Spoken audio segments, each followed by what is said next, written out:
Hey, everybody, welcome back to the Film Tangent Show. I'm Jake. Here with me is Jack and Edward. We're back to brighten your lives.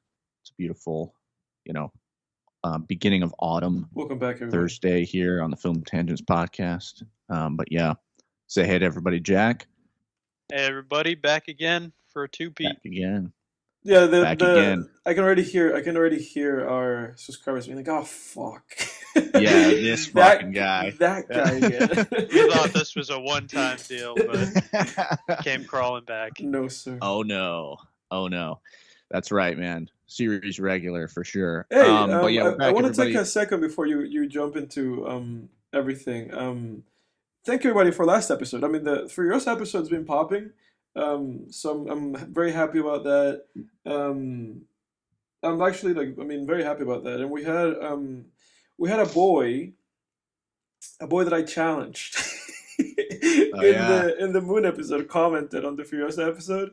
So I mean, thanks. Not the episode that I asked you to do that on, but Yeah.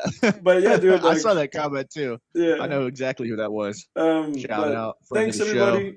Thank you everybody for enjoying the Furious episode. I'm happy everybody's liking it. And yeah, I'm happy Jack's back. He's gonna be with us here permanently. No,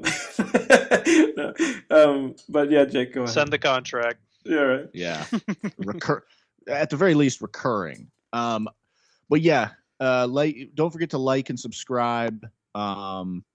Hit that bell icon so that you guys get notified whenever an episode comes out. Generally, 4:30 p.m. on Mondays, and then Tuesdays on Apple Podcasts. This past week, of course, we had Labor Day, so it was a little late, but generally 4:30 p.m. on Mondays is when we like to release it, and then Tuesdays on Apple Podcasts. And sometimes, once in a while, you get some clips more toward the weekend as well. But yeah, we wanted to real quick talk about a death that just happened. The news just came out like a couple hours ago. Rich homie Quan has died. He's passed away.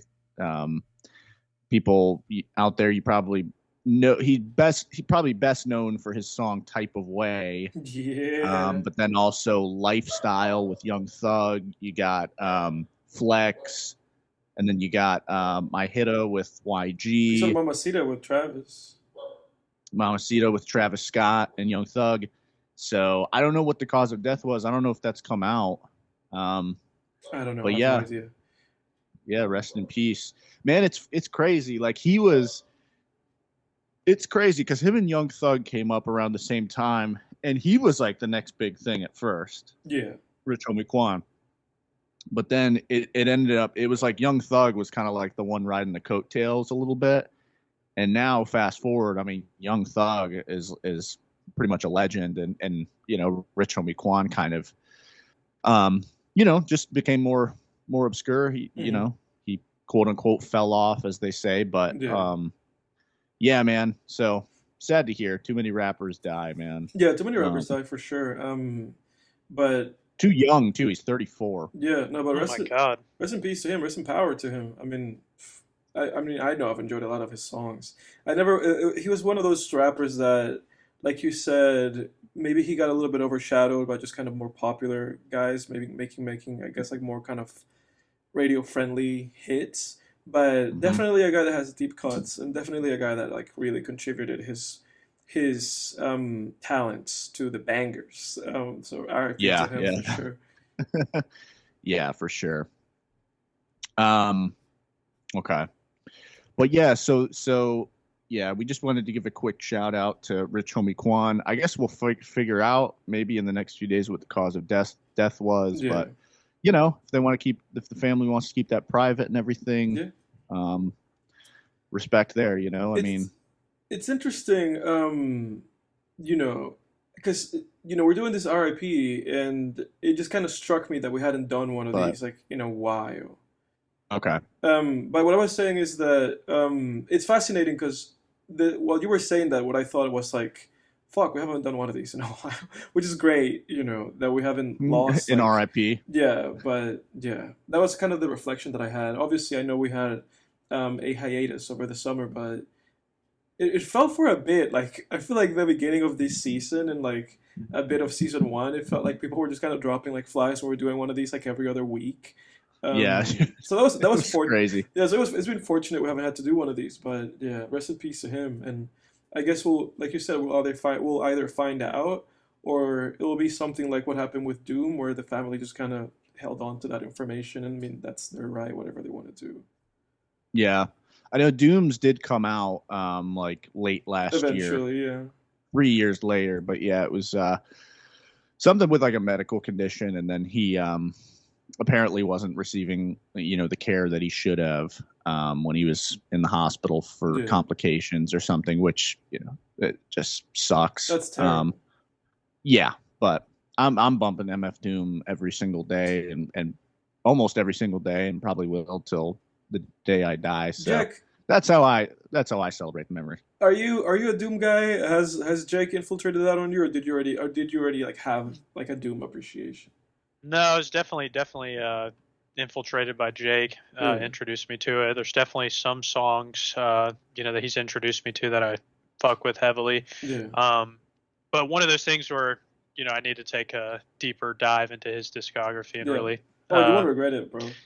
Yeah, I've had a couple people in the queue, but I need to get to MF Doom because half the time I walk into the house, Jake's got it playing on the TV downstairs, so I get some indirect exposure. Good. I don't know if you know about this, but I've been going through like albums on my playlist, like on my Apple Music. I don't know if you know about this, but I've been going through them like alphabetically because I felt in a way where I was just like I had these guys on my playlist like for years, like on my albums list rather, like Doom and stuff like that, or albums like side albums by Doom, like King Ghidorah, and Jake knows because I listened to that recently. We talked about it.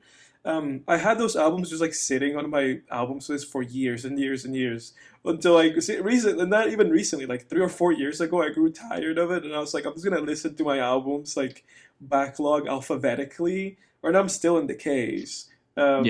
But yeah, that was like my solution to being like, I just have to like listen to these legends and like all these albums that I've been just missing out on. I'm just gonna do this, which is funny because in turn I've been completely disconnected from like modern music. So like because of my partner, that's like why I've listened to some like new albums that have come out this year. Otherwise, I've just been listening to like old shit. Yeah, I feel like sometimes music comes out in droves too. Like there'll be like 3 or 4 albums drop in the span of a weekend, and you end up cycling through a ton of music, and you kind of end up, regardless, skipping through some stuff and kind of trying to get the gist of it, especially with albums that are like 20 plus songs. So definitely there's a lot. I've gone back, some of the artists that I really like and rediscovered songs that I 100%. Completely missed. So that's awesome.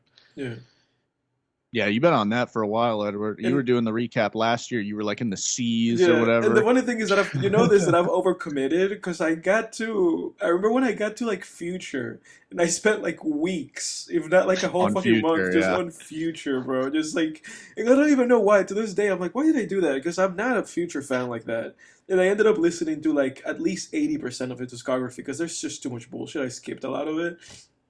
And even then, I spent like weeks and weeks and weeks listening to that. I think I remember Jake telling me you weren't like a huge fan of that Hendrix album. Yeah, no, I wasn't. I like that. Really, album. You like that album? I wasn't a big fan. I wish you had been in that podcast. We would have talked about it. Now, my memory of that music it's like hazy, but I was not a big fan of it. Fair enough. Jack was showing me some. You were showing me some cuts off that album. I really like the ones that you were showing me, like Incredible, and then Solo. Solo. I've always liked that one with The Weeknd on there, but that one, unfortunately, I had to take off my playlists because there's that part that it sounds like with his ad lib, it lines up just right where it sounds like he's talking about sucking dick. You know what I'm talking about? I know what he's talking about. I know he's talking about. Totally. And it's like, dude, I could never get away from it. Like every time I'd play it around someone else, they'd be like, "What did you just say?" And I would just be like, But it lined up perfectly because he's like, every time I feel alive, or no, he said only time. The only time But then in the background, he's doing like a geek, like yeah, that's right. That's so right. it lines up perfectly. So it sounds like he says, "Only time I feel alive when I taste dick." Yep. So you just can't get away from it. And there's even that video. I think we've talked about this on the pod before, but there's that video of Kodak Black calling him on like an Instagram Live and being like, "Hey, what was it that you said right here?" And he like plays it, when and I then Future's taste just it. like.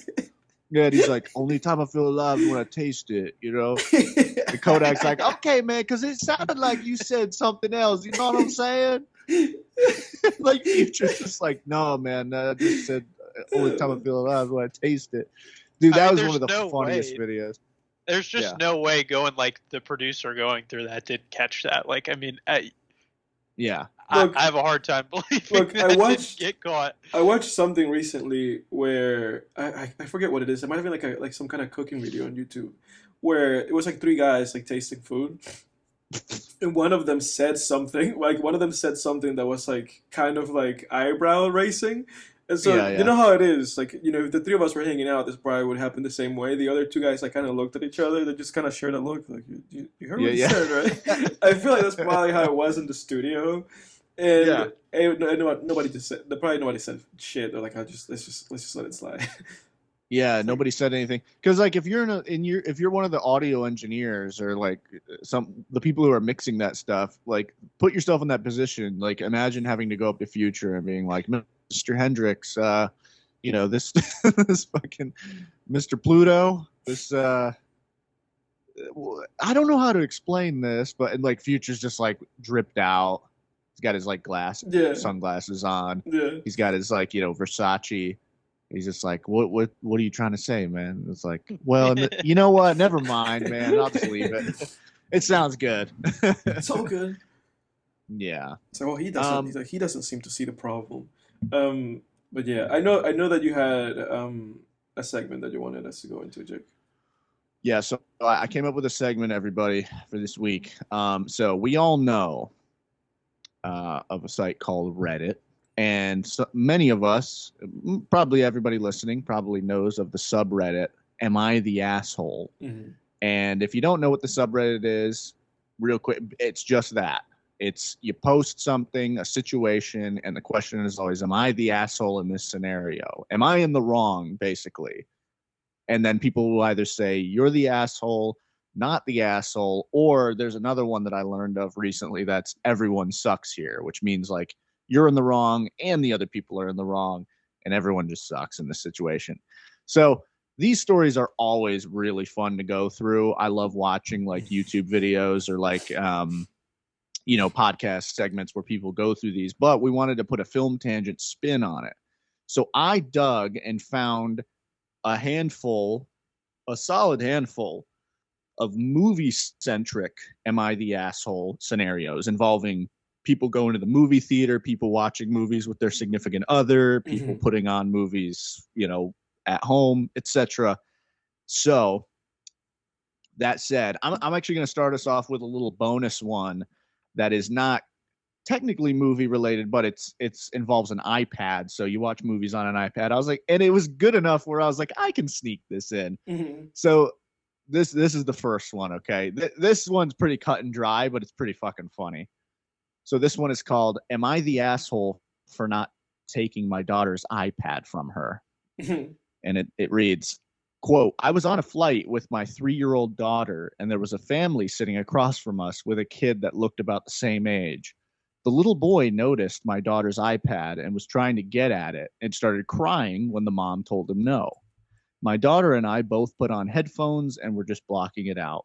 The woman got my attention after a while and said that they weren't allowing their son to use his iPad on their vacation, and would it be okay if my daughter put hers away? I said I was sorry, but no. The kid cried most of the flight, which was about 2 hours. The parents kept shooting me dirty looks, which I just ignored. Am I the asshole? No.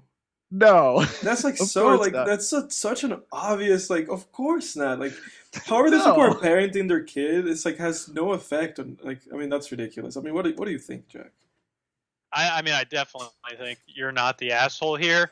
I mean, I think you could probably looking from the other side, make the argument that it's only 2 hours and you could probably make the peace and just not deal with it, and everybody would have a better experience with the flight if the kid wasn't crying the whole time. But at the end of the day, it's not your fault. It's not really in your control. Like, the kid could have found something else, like after you put the iPad away. It's definitely not the asshole, but. So for some reason, this reminds me. Agree. This reminds me of that Louis joke. Jake, you probably knows where I'm going. It's like this one where he's talking about how parents can't help, like their baby being upset, and he was just talking about how, like, I guess somebody told him on a plane, like, his child was crying, and somebody looked at him and said, like, could you, like, could you do something about this? And I remember that the Louis recreation of, like, what he thought the guy was expecting him to do was just, like, to suffocate his baby. Oh god. That's hilarious. I think I remember that joke. But yeah, that's so awesome. Okay. Yeah, no, not the asshole. I mean, and how much do you guys want to bet that the couple that was the son's parents, whose son was crying, who asked this woman to put her daughter's iPad away, I guarantee they were millennials, dude. I know I've shit on millennials so many times on this podcast, but I'll continue to do it. Because as far as I'm concerned, Edward, you are a millennial. You're a late millennial, and I'm 1 year off from being millennial. You're not a millennial, bro. Look it up. Dude, you were born in 1997, right? Yeah, I thought I felt like outside of that. I thought millennials were like 95 or 96 or something like that. I guess I'm wrong. 96. It's like that, bro. You trying to push me onto millennials? Gen Y. Just so we could shit on you. Yeah, you saw that, right? Dude, I'm happy that Jack's here. That's crazy. For me. I thought it was 1997. Maybe they changed it. I could have sworn. It was always maybe like not, that. Oh, no. You know what? I think I'm thinking of... I might be thinking of your sister, Jack, because I knew that she's, like, at the very tail end of being a millennial. Yeah. But... fits the bill. I'm on your generation, bro. You ain't escaping me. In some ways. No, but yeah, like, of course, they were totally millennial. That's such a millennial thing to do. Like, hey, can you please, to appease us, can you put your iPad away? Like, oh god. And also, we appease our kids so much that when we take it away once, he can't deal with it. Yeah. Right. Yeah, I know. I get it. When you're a kid, though, I feel for that kid, because when you're a kid and, like, your parents don't let you do something, and then you see, like, other kids doing the thing that your parents don't let you do, you're like, what the fuck? It's not fair. But most of that stuff you'll find. I guess if you're like a 5-year-old listening to this podcast, which I hope you're not, your parents probably aren't strict if you are, but. No. You'll find growing up, like, a lot of those restrictions, I look back and I actually thank my parents for. I'm like, thank you for not letting me, like, play video games 8 hours a day. And like, but anyway, we'll move on to the next one. Okay. So the next one is, am I the asshole, for not seeing Deadpool 3 with my boyfriend? I mean, is there? Well, let me. Is there anything else to this? Yes, there is. Okay, go ahead. I'm gonna read it. So they put this at the top. So I guess they I've actually read this one already, but the rest I'm going in blind. Okay. So they put this edit at the top. So I guess I'll read this edit first. So, am I the asshole for not watching Deadpool 3 with my boyfriend? Quote, edit. I feel like I need to add some clarification for the people saying I should just go and answer questions he has. I had to pause episode 1 of Loki last week to explain the blue cube to him, which is in plenty of movies he's seen in the first 2 minutes of the show. And then I had to hear him complain because he hasn't seen Infinity War or Endgame, but they're kind of referenced in this too. So I think I'll skip over this, but I think her point is that, like, he's easily confused by, like, continuity and stuff. I don't know. Yeah, go ahead. I mean, it sounds like, it's like, why are you making him watch Loki if he hasn't seen the other movies? And he's going to be confused. He hasn't seen Endgame or Infinity War. I don't know. I'm kind of on this guy's side right now. Let's see if the story sways me in a different direction. Yeah. So quote, I can't believe this is a problem, but my boyfriend randomly brought up going to see Deadpool 3 this week since it's out of theaters after Wednesday. He's never seen 1 and 2, but I have. I basically said, sure, we'd have to watch 1 and 2 this week, which he said he doesn't want to. I have no desire to sit in a movie theater with someone who has no idea what's going on, so I said I don't want to go, which he's annoyed about now. He said that he heard it's a good movie and he doesn't care that he doesn't know what's going on. I don't want to have to answer questions, and if anything comes up in the movie that relates to 1 or 2, I can't even talk about it since he has no idea what's going on at all. That doesn't seem like a fun time, and I don't feel like going to a movie theater when I could just watch it alone in bed. I'd basically be watching it alone anyway. It's the same thing if someone wanted to read book 3 of a series without 1 and 2. That makes no sense to me if you have no idea what led up to that. I told him to go himself then. I don't want to waste a trip to the movie theater for this. He thinks I'm an asshole, and it's not normal to think this way, and I just don't even know why it's an issue to begin with. I feel like it's probably pretty common, so I figured I'd see how Reddit felt. I don't know, man. All right. I'm gonna go ahead and you boys tell me. I think she's the asshole in this one. I agree. I think so too. Yeah. All right. Good. I would think so because. Okay. I mean, I was thinking so because it was like, I mean, she could tell him like, hey, like we're going to see this movie. You haven't seen the other two, like I would prefer if you just didn't ask me a ton of questions like during it. Exactly. Yeah. And like that's it. Like exactly. there's like a easy middle ground there where both of them could be like, all right, I won't ask you as many questions. I might ask a couple if I need to. Yeah. And that, but the fact that there's like I get zero enjoyment from watching a movie with somebody who doesn't know like the past 2 movies. Deadpool's not a movie where you need to know all not at all. Deadpool and Wolverine is standalone. That could have been the first one. I agree. Yeah, so I think she's definitely. I'm 100% with you. That was my thought process because it just sounded like such poor communication. Like if you're having these problems in your relationship, and it seems to me like it's just you're not communicating with your boyfriend and being like, hey. You know, like I don't really like having to answer all these questions for you. Like we can do these things, so just like let's not like if you're not willing to go about it my way, then let's at least compromise. I'll go with you, but just don't ask me any questions about it. But it's like she's like, no, I was just not doing it. I'll rather watch it on my own. It's like, what is it? Like, what thought process is this? It's like, why are you in a relationship? I know. Well, that's what I was going to say. So much of a relationship, is just being chill and carefree and being like, hey, like, as long as we're together, it's cool. That is so much of a relationship. And I feel like if you're not really into the person, though, you do have less of an ability to do that. Yeah, those little things start to bother you. For sure. Whereas, like, if you're really into the person and you guys have a good relationship, so much of it is just being like, hey, you know what? As long as we're together, no problem.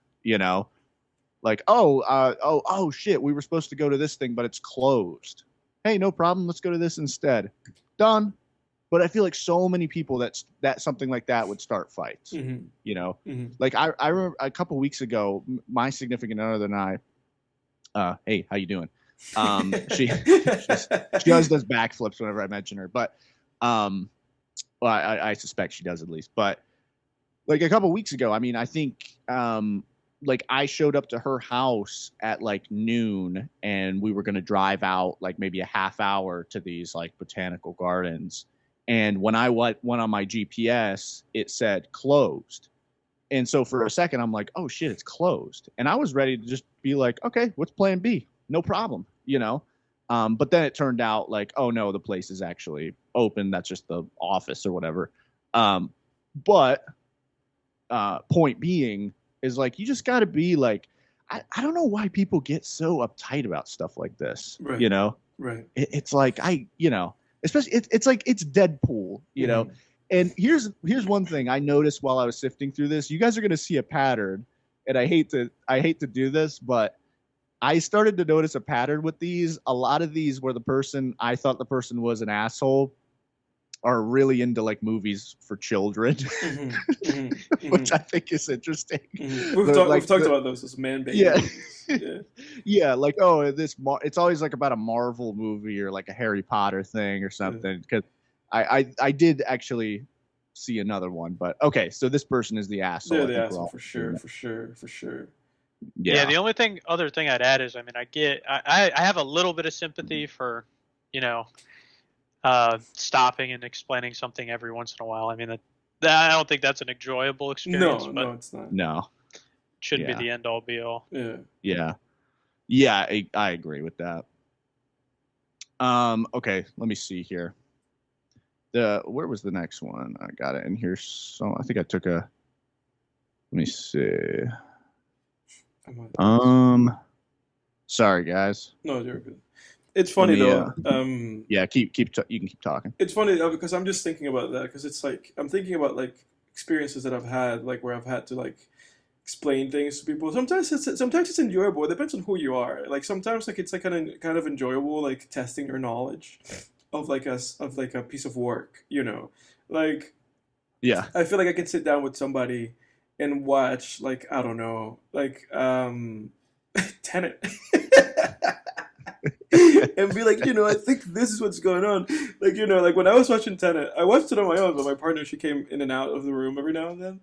And so, it was one of those things where, she would come in and she'd be like, what's happening? And I'll be like, well, I'll pause the movie and I'll be like, I think this is what's happening, And it's it's like a little bit of a challenge. So sometimes stuff like that's fun, man, I don't know, but it's like you said, I think sometimes people take the joy out of things, and it's like, and for me, I feel like so true. For me, so much of everything has become of like finding the joy in things. Mm-hmm. It's like just trying to like see the positive in something, or doing something like, and trying to challenge yourself. To me, that just sounds fun. But different strokes for different folks, and not everybody, like Jack said, not every one of those experiences is fun.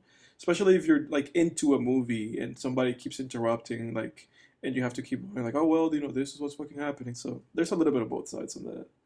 Yeah, and I definitely think it's probably a different experience, like watching something again, like, oh, I've already seen this movie, I really liked it, so like let's watch it together. Then you probably don't mind explaining as much. But if it's like first time and you just want to watch it and absorb everything, 100%, that's a factor too. 100%. Yeah. If I'm with someone, especially someone who's not as big of a film buff as me, I'd prefer to watch something that I've seen, that I've vetted already. Like, you probably, both of you and like my girlfriend could probably vouch for that too. But yeah, no, I agree with that. And yeah, like explaining stuff to people, like I get it. Again, like you said, when you haven't seen it before, it's kind of tedious. But yeah, like, if you like, she's seen the first and second Deadpool movie. So, I mean, Jack and I, you're always explaining like certain books or something, or like video games you're playing. I'm always telling you about shit I watched or read. Like, that's fun. Yeah. But yeah, I think you're right, Edward. People do suck the joy. And case in point too, like Jack, like last week we did Furiosa. You hadn't seen any of those fucking Mad Max movies, like from what I understand, if I remember correctly. And it's just like, correct. We still had a fucking podcast and had a great time.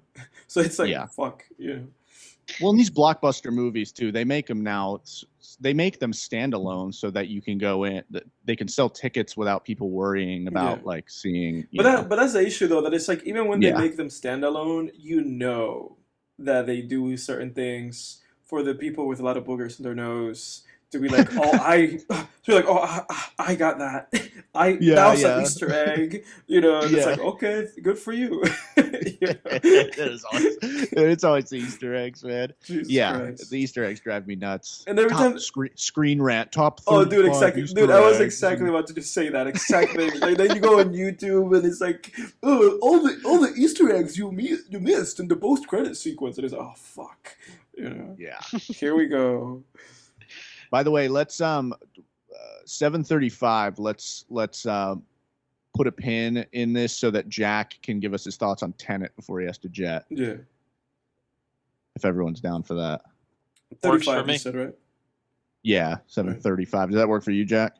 Yeah. It should give me like 10, 15 minutes to talk about it. Very good. Cool. Okay. So this one, I haven't read this one yet. Am I the asshole for wanting to go see a movie with my friend instead of my wife? Okay. No. Quote. Well, Edward, let's see what it says. Quote, I, male 23, got invited to see the Sims movie by my friend when it comes out. I told my wife, 22 female, about it while showing her TikToks on my phone.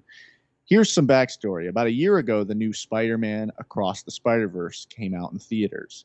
Our whole 6+ year relationship, she's known I love Spider-Man. Like, I love him. And back in 2018, when the first Into the Spider-Verse was announced, I told her that I was super excited to see the movie because I love Spider-Man, LOL, and 2, he's Afro-Latino.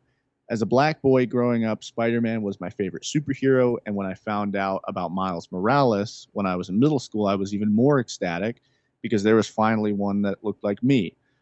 Well, anyways, back in 2018, she saw the movie with her little brother that shared the same name. I don't know what that means. I wanted to see it with her, but as we were in high school and her mother was strict, we couldn't see it together, and she saw it with her brother. That's not a problem. Her little brother wanted to see it. I get that. Fast forward to last year, 2023, I saw the trailer for the movie and asked her if she wanted to see it with me. She told me that she already had plans to see it with her friends. That hurt my feelings because I had asked her to see previous movies with me, and she said she couldn't because she had plans with her friends already. I told her this and said that I wanted to go on a date with her to see it because it's my favorite version of my favorite superhero. She said she wanted to see it with her friends and asked if I wanted to come along with her and her friends. I declined because my feelings were hurt and I wanted to see the movie with my person as a date. We have not been to the movies as a date due to us having a baby in 2020. Oh, God. And because she always has plans to see movies with her friends. Okay, wrap it up, dude. Fast forward to today. I told her that my friend asked me about a week ago to go see the Sims movie with her. Again, movies for children. That's set to come out either at the end of this year or next year. She kind of got upset and said that she thought I'd see that movie with her because it's her favorite game. Oh, shit. Mm-hmm. Wow. Okay. Your current Teams plan gives you up to 60 minutes per meeting. What? I saw that. I saw that it says you have 15 minutes left. Jake, you fucked up, bro. Fucking asshole, man. All right. Well, we got to figure out a new platform after today. Everybody, it's always something, dude. Everybody, put an F on the comments for Jake.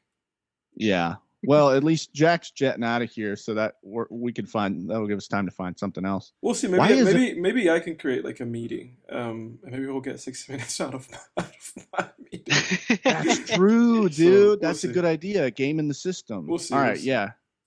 That's smart, dude. Okay. Fast forward. Okay. The blah blah blah. I pointed out how this is the same situation as me wanting to go see Spider-Man with her, and she wanted to go see it with her friends. She told me that the two situations were not the same and that she had already agreed to see it with her friends before I asked her. We got into an argument where she told me that I was just upset that I didn't compromise and see it with her and her friends. I told her that a compromise would have actually been seeing it with me since she's seen every other movie I've been interested in seeing with her friends instead of me. Oh my God. Am I the asshole? I don't know. What do you guys think? I'll chime in last. I would say this is an everyone sucks here. Like, it's just like both of you are. I mean, both of you are like, yeah. Both of you here are like acting. You're just acting like children. It's just like, I don't know. I mean, your partner, first of all, kind of takes priority. Let's just say that. So you can go, like, if you're her, you can go see the Spider-Man movie with your friends and go see it with your partner. Mm-hmm. Whoa, what a concept. Mm-hmm. Like that's all. That's what I was thinking this entire time. Yeah. Like, again, easy, plan B. Like, you know, my girlfriend says, oh, I've been wanting to see that movie. Oh yeah, Jack and I are going to see it on Thursday, but I'll see it with you too. Mm-hmm. Done. Right. I don't know. That's exactly what I thought too, that it's just like again, it's just like, why does it have to be like one, like my way or the highway? Yeah, it's such like my way or the highway story. It's like, dude, and it's like, why don't you just invite her to come with you guys? You know, or like you said, like, why don't you just tell her, like, hey, you know what? You know, maybe we can see it before I see it with my friend, and then I'll just see it again with them. You know, or we can see it after I see it with my friend. And it's just like, my God, you know, it's like, guys, you know, it's like, I mean, Jesus Christ. Somebody said everyone sucks here. This is why children shouldn't have children. Yeah. I would say, I mean, I think everybody's the asshole here as well. But like, the one thing I will say is I feel like the guy was waiting. like since his girlfriend went to see the first Spider-Man with her brother. Like he's waited like 6 years or however long it was. He's been waiting a long time to like have a situation like this to kind of get back at her. So I don't know if that makes him more of an asshole or not, but You're right. I think he was definitely like almost happy that he had this and was able to be like, got you back. Well, you're right. I think you're right, Jack, because listen to what this commenter said. They said, you're the asshole. The Sims movie got announced, 2 days ago? Mm-hmm. It's in development. I don't even think there's even anything close to a release date. So really, I see this as more of you trying to pick a fight. Oh! Yeah. Oh, dude, 100%. Yeah, no, I'm with it. I think that guy is the asshole. For sure. Yeah. For sure. Yeah, for sure. What a silly goose.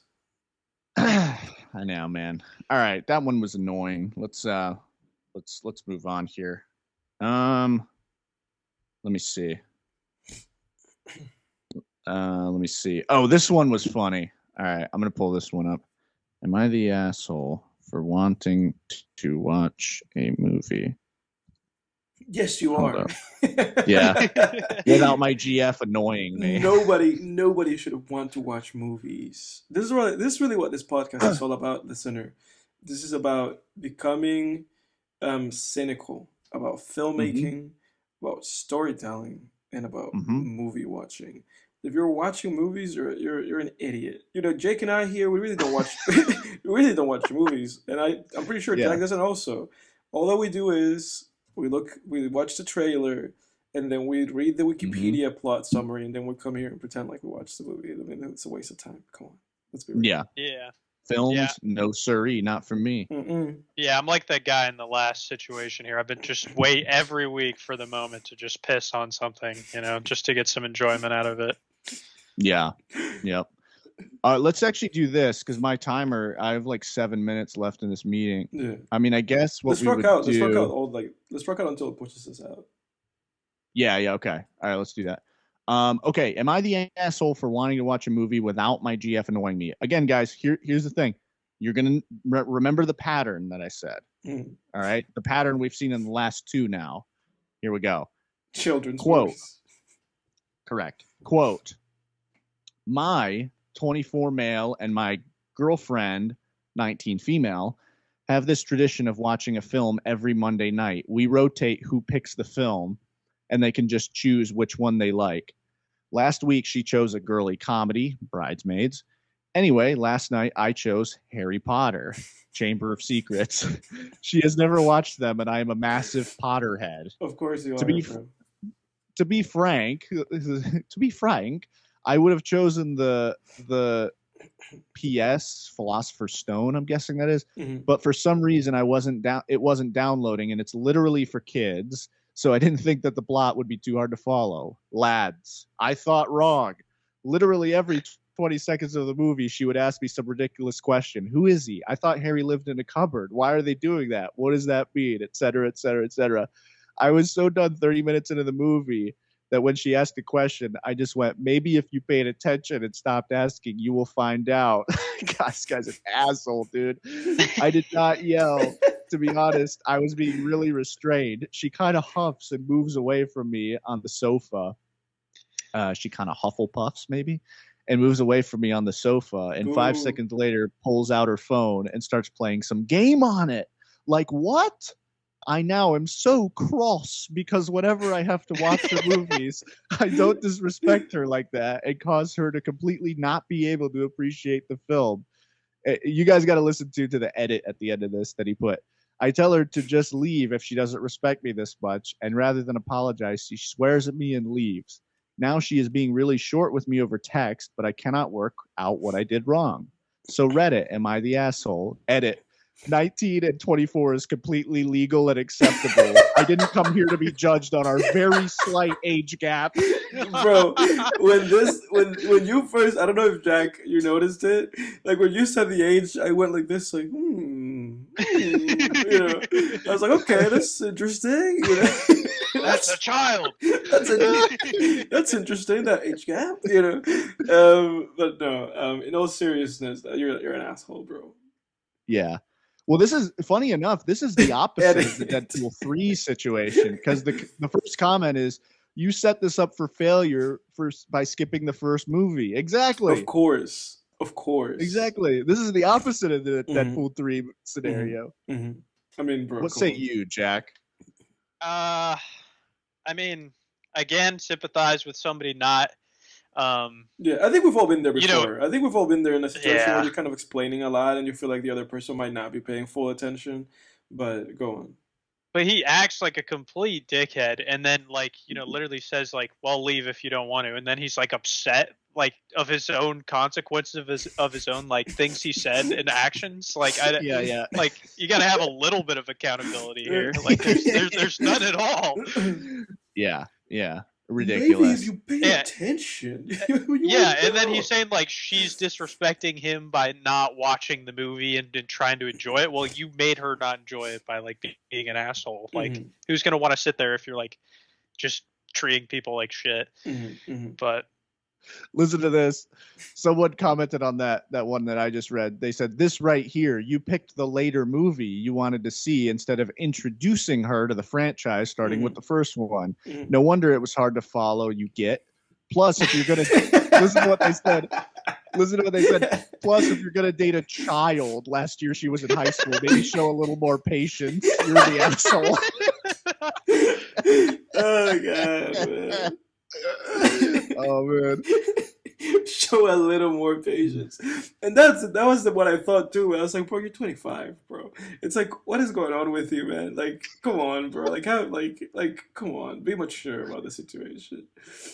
Someone said you're the asshole. You're dating a high schooler in your mid-20s, and you're the one that sounds super immature here. You picked a movie mid-series and are enraged. She asked questions about the plot. This makes no sense. Apologize and do better or be single. Your call.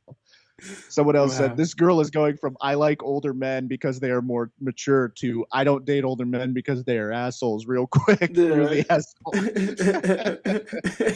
asshole. Grandpa. Oh, this is great, dude. Oh, jeez. That's a good one. That's funny. That was funny. Someone said, you're the asshole. I'm a huge Potterhead. Then you've probably seen the movie multiple times. Who cares if she's going to interrupt you? Yeah. Maybe don't date a teenager and you won't be annoyed by one. I'm surprised, dude. I feel like when posts get like that, it's like it has to become one of those like deleted by... Oh, yeah. What is it, like deleted by poster or whatever? Oh, if I'm getting blamed that hard, it's gone. It is gone. This is gone. I'm not doing this. Yeah. Yeah, for sure. All right, we got 30 seconds on this meeting. Let's bounce. You want to start a meeting? Yeah, I'll send the link on our chat, and then Jack will get you'll get us off with Tenet. Hey, we're back, everybody. Yeah, we're back. We had to pop out for a second. Okay. We want to go into. We have 60. Yeah, let's go into 60 Tenet, minutes on this session.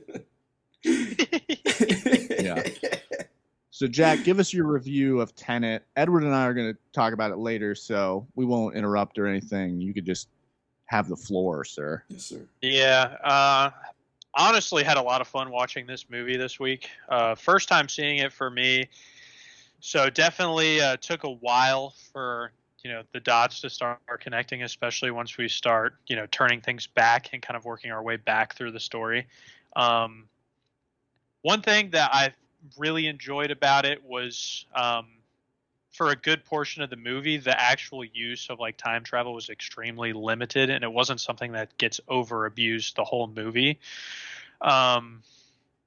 But yeah, there was really solid character development. I mean, the cinematography shot very well, in my opinion. One thing that I would say definitely had a little bit of an issue with, I don't know, not an issue with, but struggled with and would probably benefit from a second watch of the movie, was sometimes during scenes, especially when they started moving backward in time, was I was doing a lot of mental gymnastics with myself. Yeah. Like trying to figure out, well, like, trying to overanalyze, well, if this was working in, if this was like, his electrons are inverse and he's going backwards and he's fighting himself who's moving forwards. Like, yeah, I don't know. Like it just definitely got myself into a place where I was like overthinking it, I think, and just had to be like, all right, just watch it and just enjoy it. Don't overthink it too much. But but it definitely got to a point towards the end where, like, when they're going in there to kind of, defuse that bomb and stop the world from ending. I don't know. I almost got a little tired of just kind of the. Yeah. I don't know. It seemed like it went on for a long time, and I thought, going back in time, things were going to be resolved, like, in a fairly punctual amount of time, where it's like it was almost like a whole other movie kind of happening in reverse. So I think I got a little tired towards the end and probably didn't appreciate some things as much as I would have. But overall, really enjoyed it. Probably 7 out of 10 for me. All right. Yeah. Yeah, I guess it kind of makes sense for you and I to weigh in here, Edward, then as well. Mm-hmm. And then Jack can just bounce when he needs to. What do you think? He's frozen for you too, right? I'm frozen? No, I mean, is Jake frozen for you? No, I can see him. Okay, he's like. None of you are frozen. Really? For some reason, for me, you're frozen, like into like just like a face, like a face. But you can still hear me? Yeah, I can still hear you. Okay. Yeah, no, sometimes you guys do that too. Like, it'll just be like a freaking, you look like a staticky, like Zodiac killer looking creature. But I feel like it makes sense for us to weigh in here then as well, Edward. Yeah, I won't go too into detail though. Yeah, okay. Yeah, we can do a proper, I guess, review after. But yeah, no, I agree with you, Jack. Like that last battle scene is tedious, man. Like wasn't entertained by that really at all. Like the battle part, like the what the protagonist is doing, and then the woman on the yacht, that was engaging, but the actual like war scene I was just like, what is it just looked like a bunch of different camera angles of like some battle. I don't know. It looked like news footage of like a war or something. Like I just didn't really know like what I was supposed to be paying attention to. Yeah. So yeah, it didn't do much for me. Like it wasn't really the greatest. It was probably one of the lesser battle scenes that I've ever watched, honestly. Yeah. Like, by the way, no, I agree with you that let's make this like the review section. I agree with you. Yeah, we might as well. Yeah. But yeah, no, okay. So in that case, like overall, yeah. So I've seen Tenet before. This was my second watch. Mm-hmm. I liked it more the first time I watched it. The second time, I think some more problems surfaced. Mm-hmm. I kind of felt the same way as Jack. What's interesting is the first time I watched it, I remember telling myself, like, I think a character even at some point in the movie tells the protagonist, like, just stop asking questions. Yes. And I was like, as a viewer, I was like, okay, maybe I should do that too then. Yeah. Which I think that was actually clever by Christopher Nolan to do, because it was like, oh, don't tire yourself out. Like, just take this ride with the protagonist and figure things out as he does. And so I did that, and I really enjoyed the movie. I think on the second time, I think I felt like because I had seen it before, I should understand it again this time. But it's been a long enough interval to where I'm like, okay, wait, I'm lost again. Mm-hmm. And I think I was trying to kind of understand things a bit too much, because that time travel, quantum mechanics and time travel and all that shit is really tough to wrap your brain around. It's hard. Yes. Especially the whole thing when you get into like two guys fighting and one of them is trying to shoot the other guy, but it's in reverse. Mm-hmm. So like the bullets are being sucked back into the gun. Mm-hmm. It's kind of like, okay, well, it's like, you're not dead and you're not going to die during this fight, because otherwise you'd already be dead. Mm-hmm. And you would have rewound into life. You know what I mean? Yeah. Like I don't know, or what do you have? Like, see, I'm already fucking confusing myself. I don't even know. Yeah. So on like the science fiction level of things, it was very, it's very good, but also I think his movie Inception, which I would say is like kind of almost like a twin to this movie in a way. Like it's a 100%, very 100%. Similar. Yeah. It's like a spiritual twin to this film in a way. I would say Inception does a lot better of a job of like just really giving us like the deets on like the actual science behind everything, and it's very easy to it's very digestible in Inception. Not so much in this movie, not as much, I don't think. And I think that Yeah, I think it kind of creates issues because it just felt like, as I was watching this again, it just felt like people were shoving a lot of things under the carpet. Mm-hmm. And it was like, I feel like I need to know that though, and you're shoving it under the carpet with regard to like the time travel stuff. So I don't know. I think Christopher Nolan was being a little too economic with like the dialogue for his own good. I think it's like you might need to risk having lots of exposition dumping at certain points, because the benefit I think outweighs that risk of like having us catching us up. Because in Inception there's like a whole exposition dump that is very helpful. And then I thought certain plot elements kind of bumped for me on the second watch. Like I think especially like in the first half, I don't remember it bothering me as much the first time, but it bothered me this time. Like just the way the protagonist cares so much about what happens to the billionaire's wife, I thought was a little weird. Yeah. I almost thought like on the first they should have had they should have had a subplot in there where like he knew her previously. Maybe she was a friend. You could have had that be like his, if you did like a soft rewrite on this film, you could have made her be like his ex-wife, his sister, because they didn't even have like a really romantic thing going on anyway. You could have had her be an old friend. I mean, anything really. But just have them have like some sort of attachment, because in the movie that's like the constant conflict of like him being his attachment to her versus his attachment to like the mission or whatever. But it's like, well, where's this attachment coming from? Like you just met this woman. I get that like you care about her and her son as a human being, but it just didn't click because he had no history with her. So it was odd at certain points where it's, and it was one way too. Like, like she was almost willing to throw everything out the window just to get her revenge. Like she didn't give a shit about him. So it's definitely one way in that respect. That was another thing that bumped for me, man. When she, at the end, when she like kills her husband or whatever before she knows if the mission was a success or not, I was like, what the hell's wrong with you? I mean, what the hell? I understood pointing the gun at him and being like, you've lost, like that I could get behind, but when she kills him and just throws caution to the wind, it's like, what are you doing? I mean, what, like, it's like, were you aware of the consequences that if like you and your son and everything will cease to exist? Like, were you aware of those consequences? Yeah.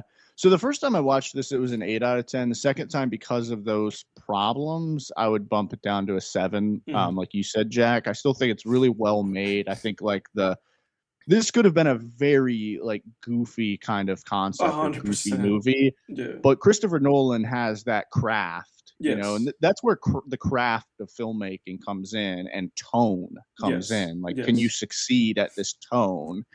And Christopher Nolan, did that very well. Yeah. There was a movie I was describing recently. Oh, I think it was the movie About Time. And as I was describing it, I was like, this sounds like an Adam Sandler movie, but it's actually really good. It's really good. It's actually like a dramedy. It's a comedy, but it's a drama comedy. Yeah, it's a great movie. But when you describe it, when you say it out loud, it's like, this sounds like an Adam Sandler movie. Yes. Like he like has time travel powers. Yeah, this sounds like a fucking Adam Sandler movie. Get a girl. Yeah, but they make it with the craft of like almost like a Terrence Malick or like a like a well-made Nicholas Sparks movie almost. But yeah, what about you, Edward? Well, first and foremost, directed by Sir Christopher Nolan, which is funny because I just realized today that he was knighted. And he was knighted like in April. Oh shit! Good for him. He's a knight. I went on the trivia page for this movie, and they kept saying Sir Christopher Nolan. I was like, what the fuck is that about? When did this guy become a sir? And I looked it up, and I was like, holy shit! Like he was knighted this year. 2020. Good for him, man. Interestingly enough, like a post-COVID movie, and in its presentation and its iconography, obviously incidental, but I think they purposely chose to make that part of the marketing of this movie, because the whole going backwards and having to have your own like oxygen plays such a small part of this film in kind of the bigger scheme of thing. But it's interesting that they made it such a big part of the marketing for this movie. And remember, this movie came out in fucking 2020, and I think that was very Yeah. purposeful in their end. Christopher Nolan wrote this movie and directed it, obviously, and then he partnered up with Hoyte van Hoytman, who did the cinematography for it. Famous for shooting all his movies since Dunkirk. And he also shot the movie Her by Spike Jonze that Jake, I'm a big fan of. Yeah. Like Jack said, this movie looks beautiful. I really was a huge fan of the darks. Like I thought black in this movie looked really black. I don't know if you felt that way about it, but anytime people were wearing I can see that. black, like anytime they were wearing like their suits, like their like like their Black cars. yeah, exactly. Like it just looked really like dark, and I was like a big fan of that. I love the way that they played it with like contrast in this movie. Yeah.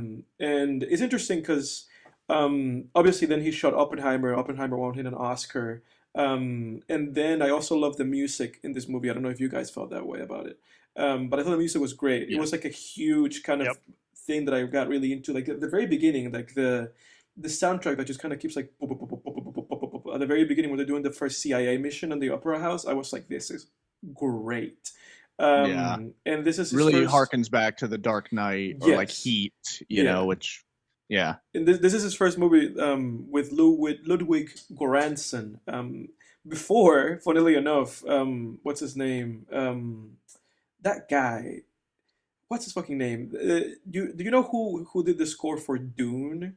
The first Hans Zimmer. Hans Zimmer. Hans Zimmer did every single Christopher Nolan movie. And Christopher Nolan went to Hans Zimmer and he was like, "Will you come and do the Tenet score?" And Hans Zimmer was like, "Nope, I'm doing the Dune score." So it's funny because part of the trivia for this movie is that for the first time in his career, Hans Zimmer was like, "Fuck you, Nolan.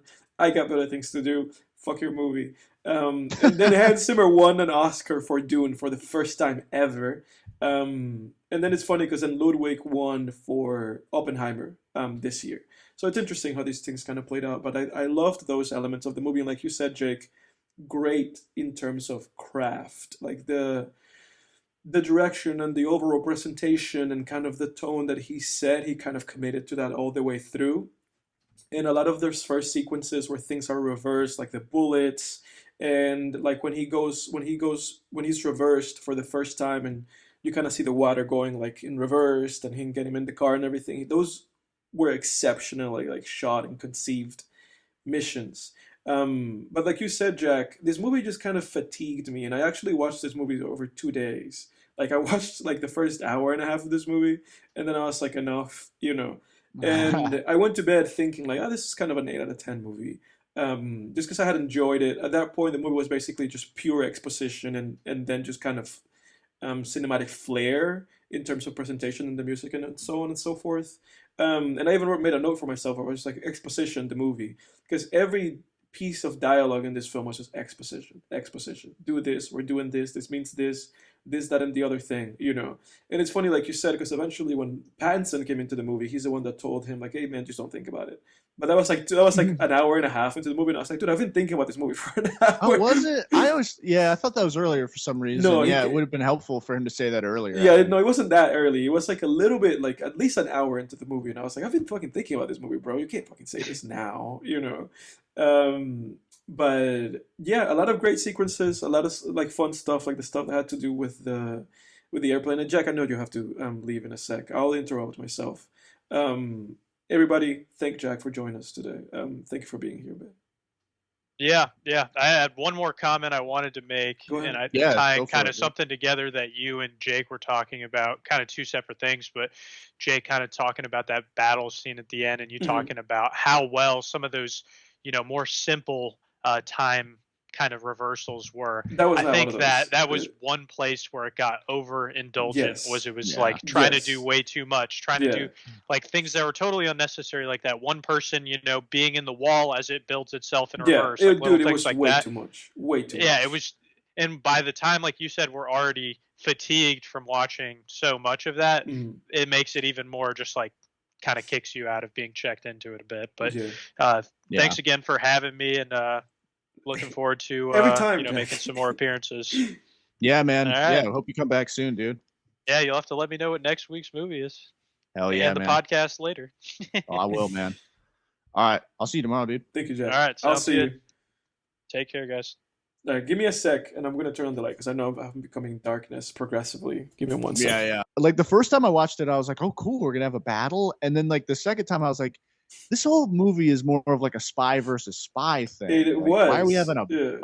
Hurt Locker scene now? Yeah. You know what's up with that? Yeah, dude, I felt the exact same way because that's what I was kind of building up to. Like, I enjoyed the elements of this movie that, and in a little bit. I don't want to be that guy, but this movie was kind of like predictable a little bit. I don't know if you felt that way, in the sense that like when he fought the first invader guy, I was like, that's him. You know, I was like, I knew, like it was him. You know, because it's like. Yeah. Like, you know, you have to remember that like Pattinson like unmasks the other guy that comes through his side, and then he sees him and runs away. Yeah. So my initial thought was not that it was both him, but it was like, oh, Pattinson was fighting like him, like, you know, John David Washington, and he's fighting Pattinson, or you know, or the other way around, like. You know, Pattinson was fighting him, and he was fighting, or the Pattinson was fighting himself, and he was fighting himself. Like, that's what I thought, you know.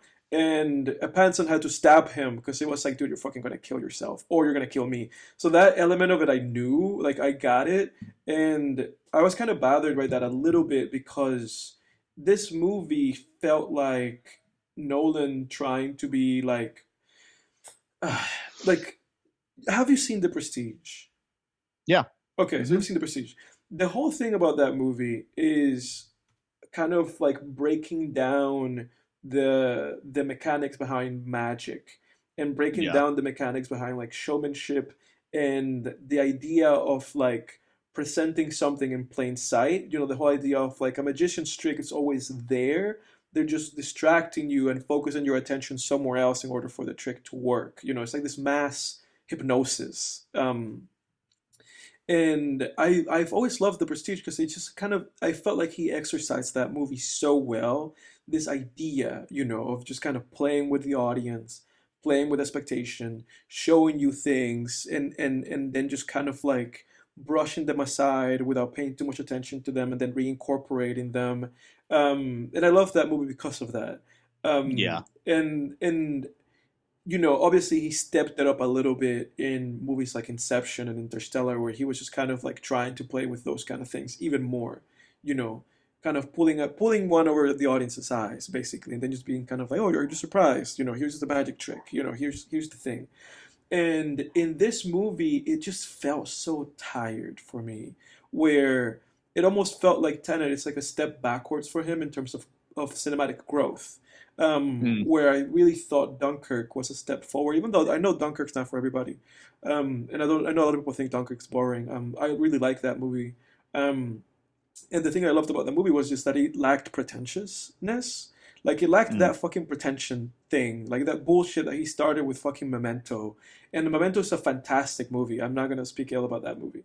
But it's like it felt like he got to Dunkirk and he was like, I am gonna mess with time, like the Rick and Morty thing. You know, it's like I will mess with time. You know, it's like he did that in that movie, but he did it in such a way where it was like the movie is so simple and straightforward that you just know the guy was just kind of exercising a way of keeping the audience on their toes, but not trying to be like, ooh, you know, I'm being smart. You know, I'm being a magician. You know, and this movie felt that way, where it was like, this movie felt like it was like. I was watching this movie for the first time, and I knew that he was just basically like winking and being like, "You're gonna have to watch this movie a second time, bad boy." You know, and it's like, what if I don't? It's like, you know, big boy. You know, but it's like, what if I don't want to, bro? You know, yeah. What if I don't? What if Christopher? What if I don't do this, Sir Christopher? Dude, and it's fascinating because it's like I feel like a movie has to create in you like this impetus to like want to watch the movie again. Like the movie has to do something to make you want to do that, you know. And there's a lot of movies that I feel that way about. And I will get into that when we get to a recap. But it just felt like with this movie it was so obvious, like the sleight of hand and the manipulation, you know. Especially that scene where I was like, that's just fucking them, you know. it's them. And I know that at one point in the movie, we're going to watch this from the other side of this. Like, you're going to play this as a mirror image, and I know you're going to do this. So when we got to that point where it was just like, oh, they're at the fucking airport, it almost felt to me like, why am I even watching this? Like, I already watched this, you know? Like, you get what I'm saying? Like, Yeah. I was like, I already watched this, bro. Like, and I knew it. Like, when you were doing it the first time, I was like, I know this is what this is. I know this is what this is, you know? And it's like, you know, with Kat, when she mentions that she was like, I saw a woman jump off a boat, you know, and I was envious Yeah. of how free she was. I was like, that was her. And Right. and that's how the movie ends. She jumps off the boat, and her past self sees her, and it's like, you know, like I had a lot of kind of like sighs, like just sighing through this movie, and fatigue. And I know a lot of people who are listening to this right now are people who love this movie. This movie has had a lot of kind of reappraisal, and people kind of making movies of making. There's a lot of YouTube videos about this movie being like, oh, the masterpiece, not acknowledged masterpiece. And it's like, it feels to me like other people who are saying that are people who want to fucking play like fucking physical side. Like, you know what I'm saying? Like fucking like theoretical fucking physicists. And it's like, we're not fucking theoretical physicists. Yeah. I'm a movie watcher guy. I write movies and I watch Well, them. we talked about that in regards to Interstellar too. Yeah. So it felt like Which that. I felt that way about Interstellar. Exactly, and Interstellar was one of those movies where I saw it in the movie theater. I saw it once, and I've been wanting to see it forever again, just to kind of revisit my feelings about it. But this movie, again, it just kind of felt like it kind of felt like Christopher Nolan made this movie with a fucking like one of those like one eye like like what do you call that, like a spectacle or whatever? Monocle. Yeah, monocle. Yeah, it's like he made it with a monocle on. And like just kind of like with his two fingers just kind of like massaging and like twisting his fucking mustache, and it's like, dude, it's like, dude, get over yourself, like, please. And that's it. Yeah. Interestingly enough, though, this movie connects to Oppenheimer. They mention Oppenheimer in this movie in a scene. I thought that was fascinating. Yeah, that's true. And again, I feel like Oppenheimer was like the movie that he really. I mean, I don't think Oppenheimer exists without him making this movie. And this movie just kind of feels like a necessary step back to making, you know, like a masterpiece of a film. But yeah, just kind of disappointing. Again, craft is craft. You know, it's the same shit I said about Dune. It's the same shit I said about Furiosa last week. Like, I'm not gonna fucking sit here and be like, oh, I went to fucking film school, I can recognize good cinematography. Who gives a fuck? You know, like the movie's well directed. The movie looks good. You know, the score is good. The sound mixing is ass. There's scenes where you don't understand what the fuck those guys are saying. But that's dude. We had the same problem with Furiosa. We had to turn our TV up to 100. Like, there's something. It only happens when I'm watching modern movies. Yes, and that's like a documented phenomenon. Like, there's videos on YouTube talking about like why that has increasingly been an issue. I'm not well versed on that subject to really go into it, but this movie was a huge criminal of that, and that's been like a big critique of this film. Like, just the fact that the sound mixing's ass, and the dialogue's mixed way too low below the soundtrack. But yeah, I don't really have much more to say other than that. Like, again, the movie looks nice. It's kind of pretentious from Nolan, and the movie just lacks so much like emotional depth. Like you said, there's no reason for him to be that like emotionally involved with that woman. You know, they have no chemistry. Him and I love that actress. I forget her name. The Vicky. I love her. I mean, she's great in this movie. Elizabeth Debicki. But she had no chemistry with John David Washington, like none at all. And I loved Pattinson, even though he was making a funny voice throughout this whole movie. But again, at the end of the film, when it's revealed that he made all these sacrifices for him, and the implication is like, you know, they've known each other forever in the future, and he sends him back, and blah blah blah. But the issue that I had with that is like, I don't care that Robert Pattinson's dying. You know, like, I don't care. And it's like such an odd, again, it's like another obvious thing of like, yes, of course, it was fucking Robert Pattinson, you know, like when him and Ives, Aaron Taylor Johnson, when they were there, I was like, that's Robert Pattinson, he's dead, and you know, again, it was just one of those things where it was just like, who cares, you know, and. They all have delivered like good performances. I love John David Washington in this movie, and I love John David Washington in general. I think he's fantastic, you know. And he just has like all like that charisma and that kind of like owning a scene from his Hmm. dad, from Denzel Washington. Like he just kind of has all that from him. I think Oh, it's I forgot that that's yeah, Denzel's that's his son. son, and he's a fantastic actor, and I love him. You know, he was in Black Klansman. He was also great in the show Ballers with The Rock. Um, Oh, so he's in Inception apparently. really, oh, I didn't know that. Um, I don't remember him in I that. don't remember him in that either. But Yeah, he was one of my favorite parts of this movie. Just his yes, performance. Like he plays a really good witty yeah, character without being annoying like a yes, Deadpool or something. yes, You know, he's just like or like too overly cartoonishly charming like James Bond. yeah. He like perfectly levels He everything no, he out. played that character perfectly.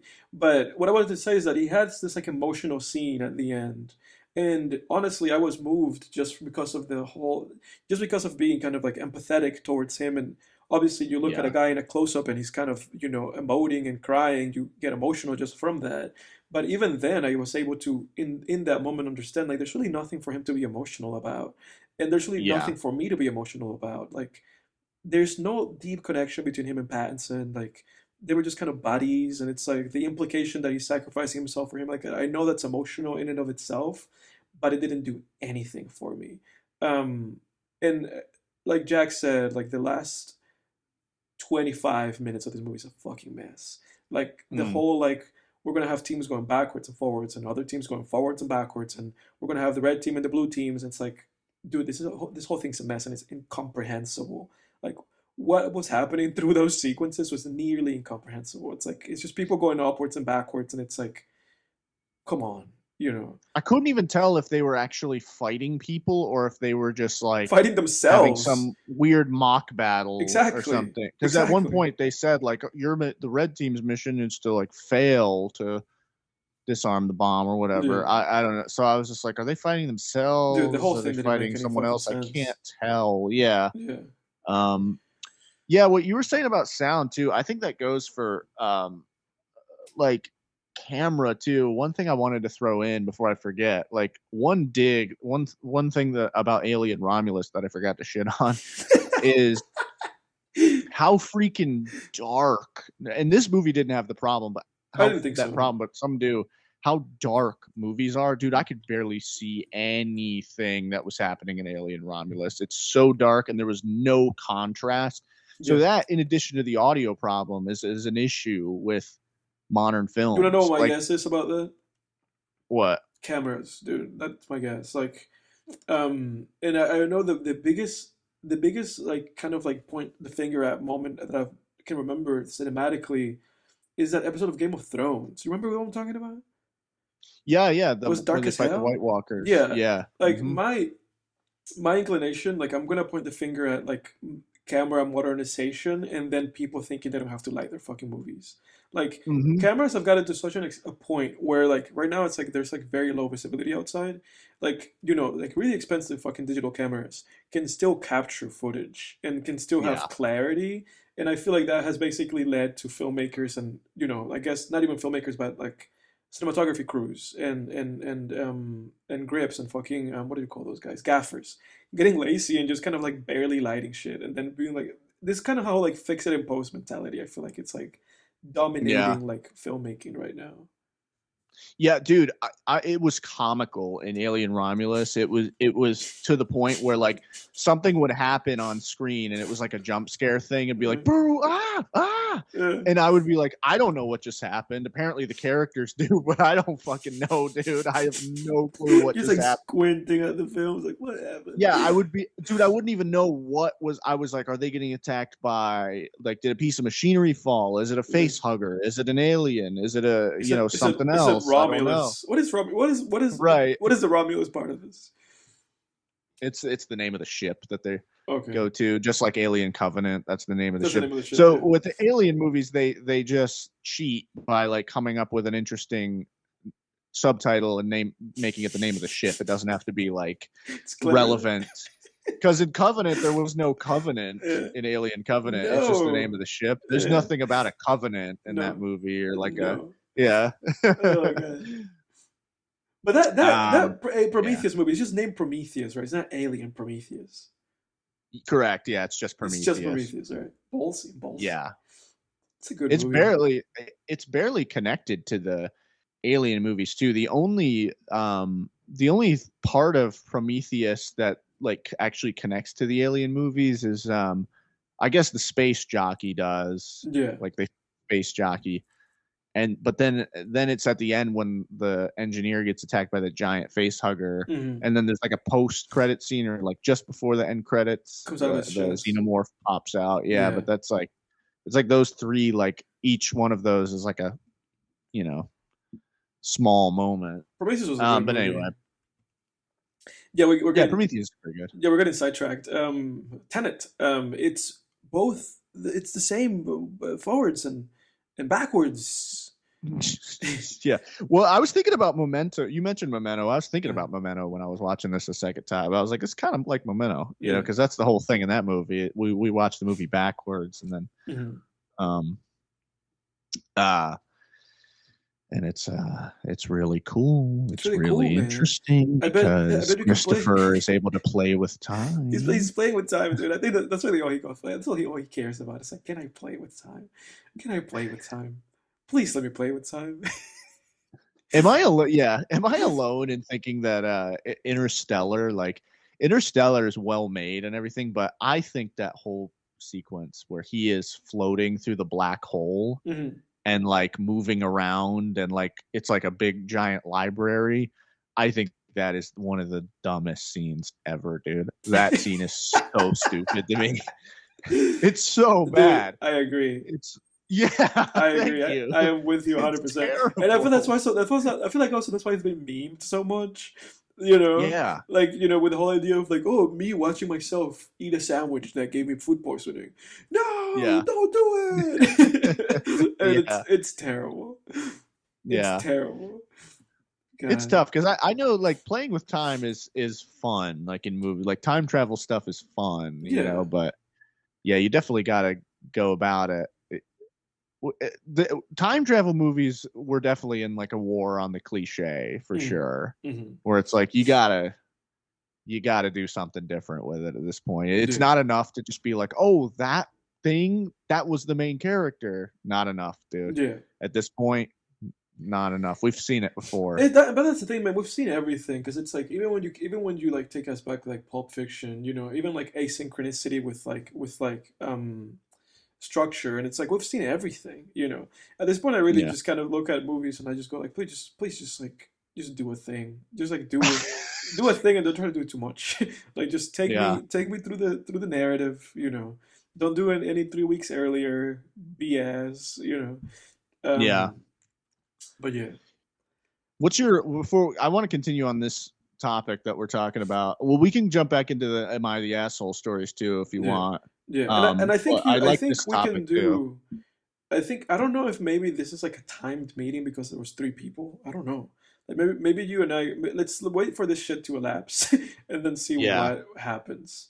I feel like we should be good now. It's just 2 of us. Yeah, so we'll see.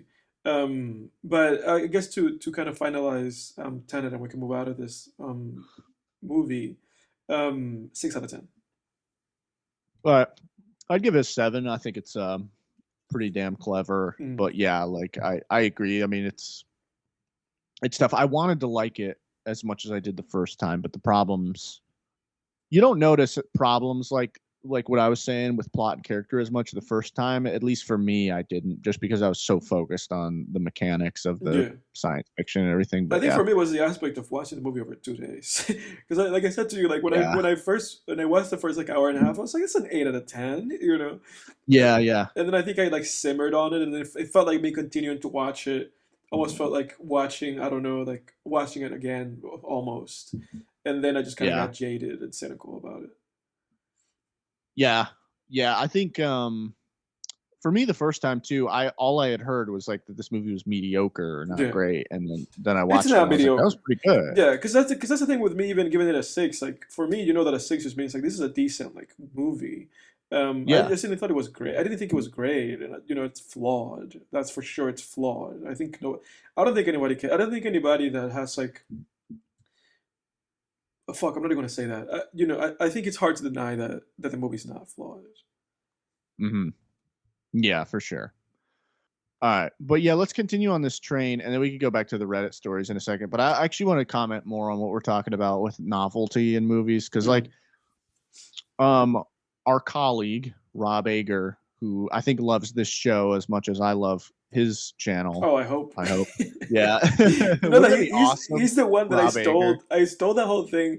I remember I told you something along the lines of like, he's the one that I heard for the first time referred to Batman in the Dark Knight as a gimp.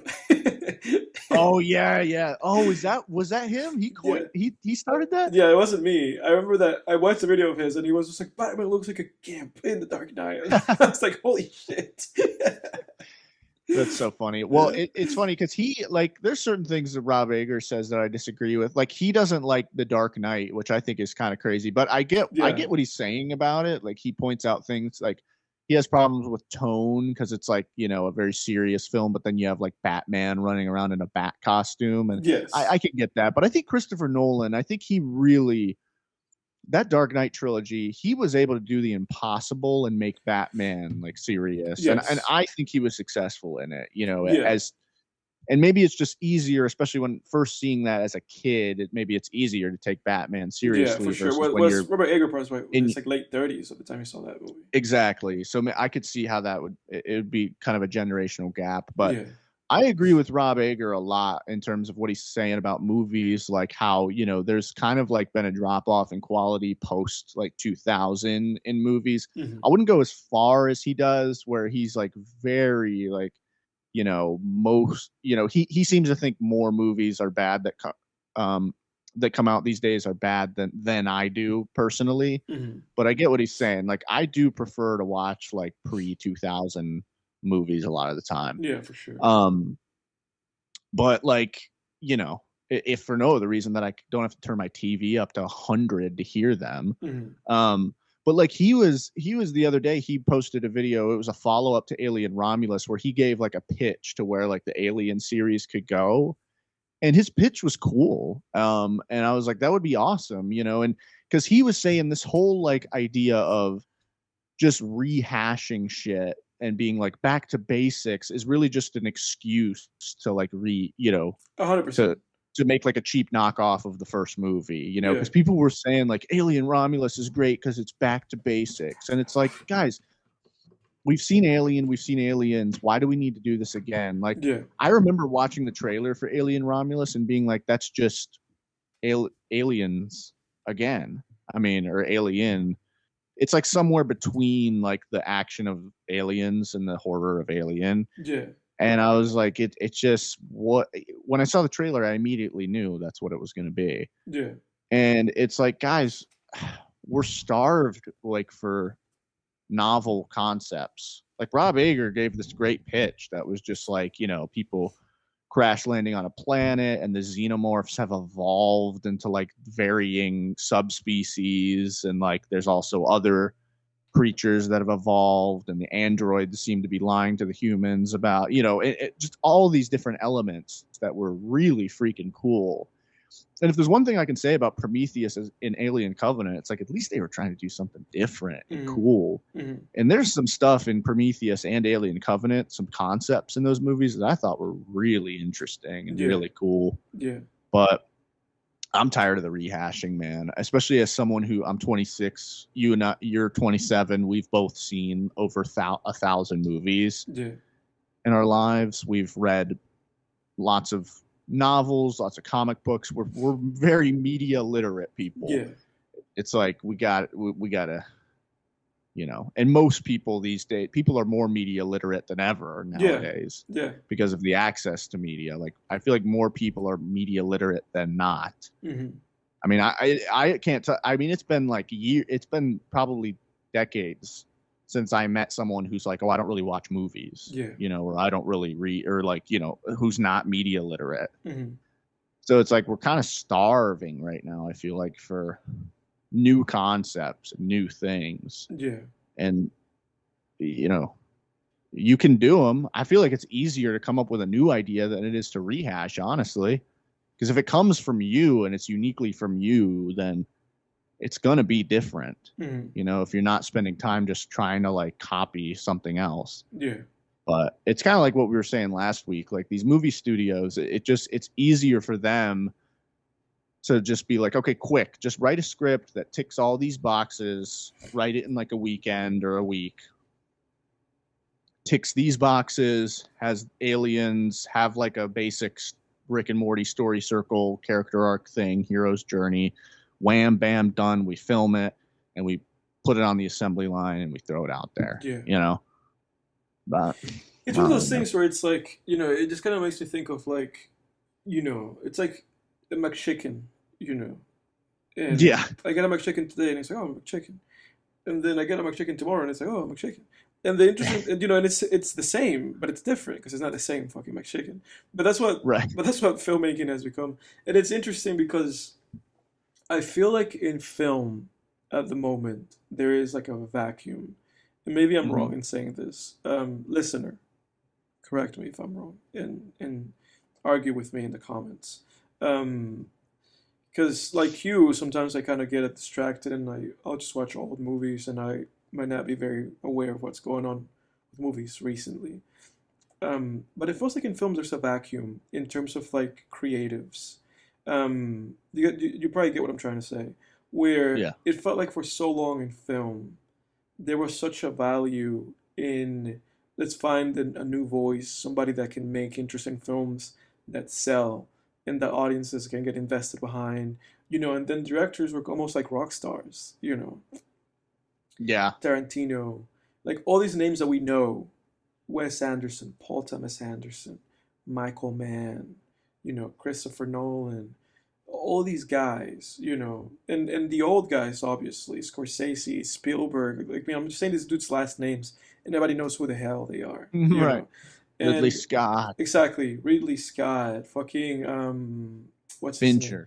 Fincher. And it just felt that way, you know, it just felt like it felt like film had such a creative backbone, and that there was such a big, like, investment for just people filmmakers to rise to the top, you know, Sofia Coppola, you know, anybody. It's like somebody to rise to the top with a voice and that will make movies and that we can maybe sell those movies to an audience, Spike Jonze, whoever. And it feels like film has more and more and more and more become like just kind of straight away from that. And has just more, I mean, we know this, has just become about IPs. And it's just like, is this IP recognizable? You know, it doesn't have legs, fucking IPs.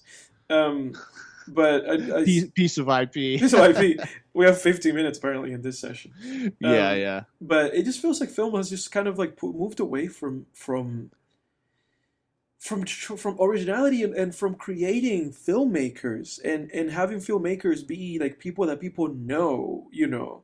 It's so strange. Like now movies come out and it's like, you know, that movie Twisters, you know, and instead of trying to make the director of Twisters, for instance, be popular and almost market directors like it used to be, market directors almost as like writers or singers, like, oh, this is the new movie from this person, you know.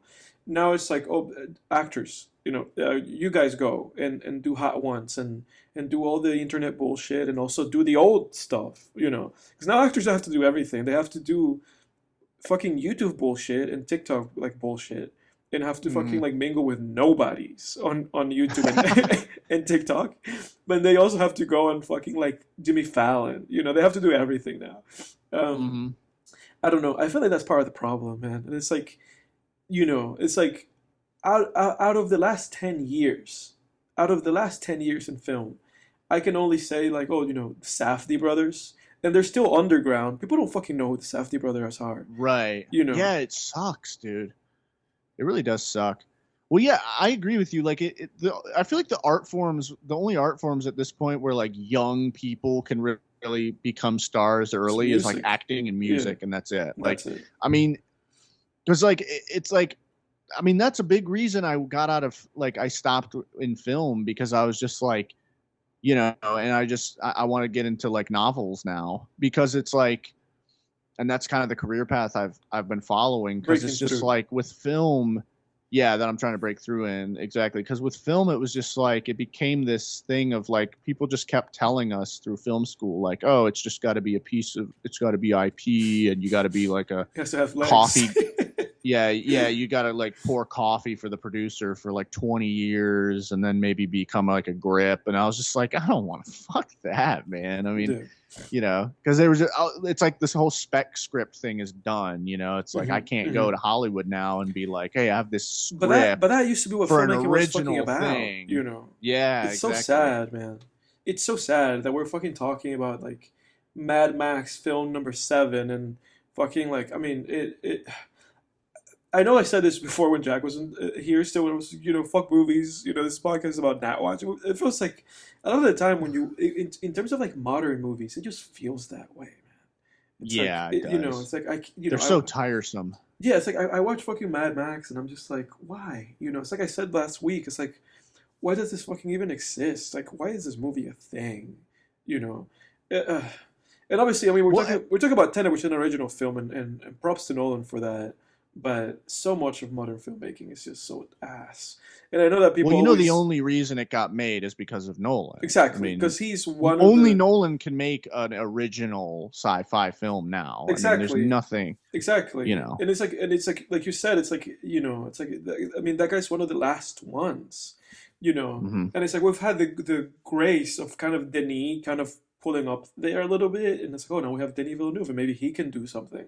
But yeah, original like blockbuster, or even original like, I don't know, even mid fucking level movies, like even original movies that just cost like $50 million, like that's gone. Everybody else is like dwindling. Like I know that Alfonso Cuarón has like a show on like Apple TV, like a show, and it's like and that's the thing. I know that somebody in the fucking comments is gonna say something along the lines of like, well, even if fucking feature filmmaking is like dying, it's like, well, we have fucking televisions. Fuck television. If people were listening to this podcast and they should have gotten something out of last week and what I said, it's fucking fuck television, bro. Like fuck television. Yeah. I didn't get into filmmaking for fucking television. Fuck TV shows. Fuck them. Yeah. And I was thinking this while we were reading those Am I the Asshole stories, like people getting like this, that one story about that guy seeing movies with his girlfriend or whatever. It's like, he's like, I'm so excited about the new Spider-Verse movie. I'm so excited. My friend and I are going to go see the Sims movie. It's like, are you really getting excited about this? Like, why? I mean, what is so... Like dude, I mean, if you told me tomorrow, like, oh, a third Spider-Verse movie is like coming out, this is the release date, I'd be like, who cares, dude? They're not that good. I mean, if you remember our fucking Spider-Verse episode, that second movie is just to be continued, Right, yeah. And it's like, oh my God, who cares? Who cares about the damn Sims movie? Like, none of this is exciting, man. Yeah. Like, what is exciting about this stuff? I don't know. It's like, I'm excited about, and like there is still this, these kind of like, I don't know, more indie companies like A24 is doing their thing. You got Neon now, who seems to be following in A24's footsteps. They just did Long Legs, so that's good stuff. But that's the sad thing, though, right? Because those are like low budget films, Right? That's low budget. We are. That's like a couple. It's like you look at the budget for those movies, and it's like, oh, like $2 million. Right. It's like, oh shit, it's like, what the fuck? And then, but that's the issue, because then it's like, when you think about a movie like The Northman, and it's like, that movie cost $60 million, and it's just like, I was gonna bring that up, and it's just like, you need those kind of resources to be able to make a movie like that, and it's like, it's all that we're gonna be relegated to is fucking making like shitty ass fucking A24 movies, right, with panning shots and fucking and mumblecore films. Like, is that all that we're gonna do in filmmaking? Dude, it pisses me off, and it's like, to me, it's too extremes. Yeah, exactly, and it's like, to me, like the peak of this art form, right?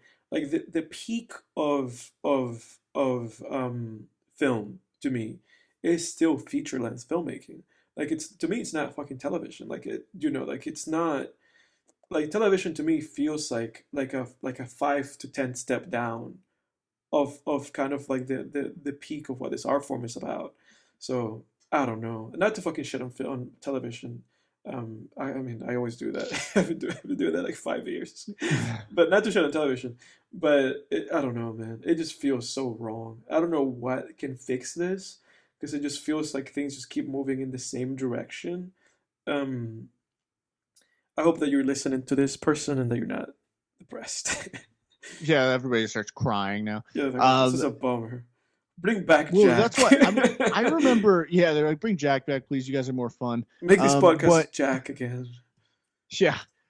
No, dude. And I remember when the trailer for The Northman came out, and it was like, this should really say something. The fact that I was amazed. Yes. I was like, what am I watching here? Like, this is a movie that's actually coming out, and it's not an IP. It's not an existing IP, and this is like a big budget thing. Like, I was amazed. I was like, what is this? You know?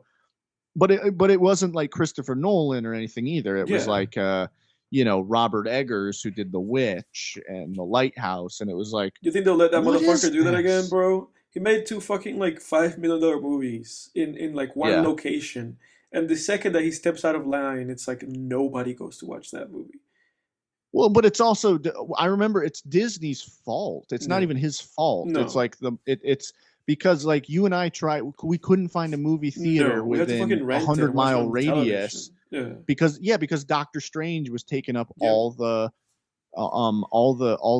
screens, and it's like, fuck Doctor Strange. It's miserable, man. Screw Doctor Strange. Like, enough. That's a sad part about it, isn't it? That it's like, before it was like movies would just fucking stay in theaters, Yeah. And movies could grow from word of mouth, and people would be like, man, let's go out and let's support this movie. A movie could have been a month and a half, 2 months in theaters. And people would have been like, oh, shit, it's still there. Here it's great. The word of mouth is growing. But it's like you said, It's like The Northman was in theaters for like a couple of weeks. And then it was gone. And if you wanted to go see anything, it was like, oh, Doctor Strange playing in 5 of these fucking screens. There's an IMAX one. There's like, oh, there's 2 IMAX ones for Doctor Strange. And there's a 3D one. And there's 2 2D ones. It's like you can pick 5 of these like rooms, and it's like, what about all day? Else? Yeah, all day. Yeah, from the morning till the very last, and it's like, my God, man, what have we become? Yeah, I know. What have I become? Yeah. What have done? My girlfriend was showing me. I'd never seen Legally Blonde before, and then we watched it last night, and I was like, it's like the most 2000s movie ever, and like it ends with that like song "Perfect Day," like that early 2000s pop song. Yeah. And I was like, this would be even better if it ended with Linkin Park's "What I've Done." It would be even more 2000s. Yeah, I know that fucking song. That's like a meme on YouTube, like people making movie endings with that song instead of another song. That's funny. It's like so 2000s. Yeah. But yeah, man. Did you have some Am I the Asshole stories you wanted to read too? Shit, because I don't have anything. Or no, they were from your own life. Yeah, because I obviously would have been fun to have Jack here for those two. Fuck, I forgot like exactly like what it was. Basically like stuff like that, like me not wanting to watch a movie, but the only thing that comes to mind right now is that once you're gonna out yourself as a huge asshole. No, I watched a movie, and this is kind of something I've moved away from, so maybe you can be honest with me. But I watched a movie. I watched a movie that I knew I didn't like because I watched what's the name of that movie about the people that you can't make noise, no noise. A Quiet Place. I watched A Quiet Place. Yeah, I watched A Quiet Place, and I watched this. I rewatched this for the second time over a summer, with a friend. I guess I can say that. But it was a friend of ours, a common friend of ours. It was their partner. I'm not gonna name any names. I'm not gonna really go into detail about anything. But we just randomly watched A Quiet Place in the afternoon, and I remember that they looked at me and they were like, what did you think? You know, with like just like glowing eyes. You know, it's like, wasn't that great? You know, and I proceeded for like 3 minutes to be like, no, that was terrible. You know, and I was like, I can tell you why it was terrible because of this, and this. And then they were like, oh, if I look at it that way, you know. And then I like after the fact, I was like, this kind of like this is more of a story and less about. I was clearly the asshole here. And then after the fact, I thought about it. This is like back in like 2018, 2019, I think. So give me some room here, audience. I was like what 21 or something. But I don't think you're the asshole for that. But you know, I just kind of expressed like my honest thoughts about the movie. But I could see how it just completely deflated them. In retrospect, I was like, oh fuck, they kind of just wanted to be excited with me, like, and I wasn't gonna. I'm not saying that I should have like feigned like excitement, but in retrospect, I shouldn't have been like so negative. That was.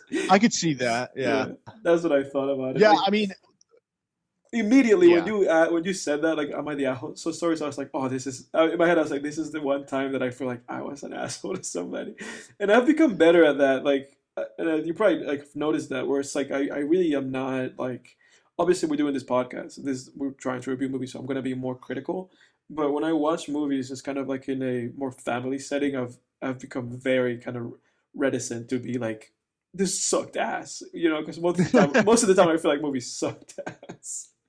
But I was like, no, this sucked ass. I was like, this is a terrible movie. Had they seen it before? No.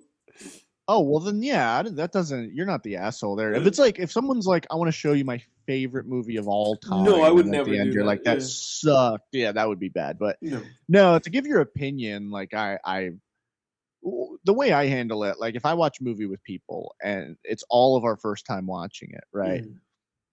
And then it comes to the end, and like the other people in the room are like, "Oh my god, that was so amazing! You know, that was great. But or, like, that was really good." In like 40 seconds. Oh yeah. Okay, let's bounce out. Like, oh, that was really good. I mean, I might say like, I didn't really like it, but I might not like go in on it. I might go in on it though. You know, because it's like, it's all our first time. There's no attachments to this, unless, like, say someone in the room was really excited to see this and they're a big fan of this franchise, or like they read the book that the movie's based on, or something, or you know, I'll go softer. I'll factor those things in, and if someone shows me like a movie they really like, again, I'm still not going to pretend I liked it, but I'll be very, very gentle and be like, you know, I thought it was all right, you know, not totally my cup of tea, but I thought it was pretty good. Yeah, because I appreciate people not being fake with me, you know, and being like, well, it was good. You know, this, or, you know, but it wasn't my cup of tea, or like, oh, you know, like I'll show, you know, if I show someone a musical artist, I would prefer them to be like, not really my jam, you know, than say like, yeah, it's good, and like they don't actually like it. So yeah, I don't think you're the asshole. But... Yeah, no, because I'm with you. I'm not at all about like pretending, you know, to be anything. But in that particular instance, I just felt bad after the fact, because I just felt like I was like so harsh, you know. Yeah. I was like, oh fuck, you know. It's just one of those instances.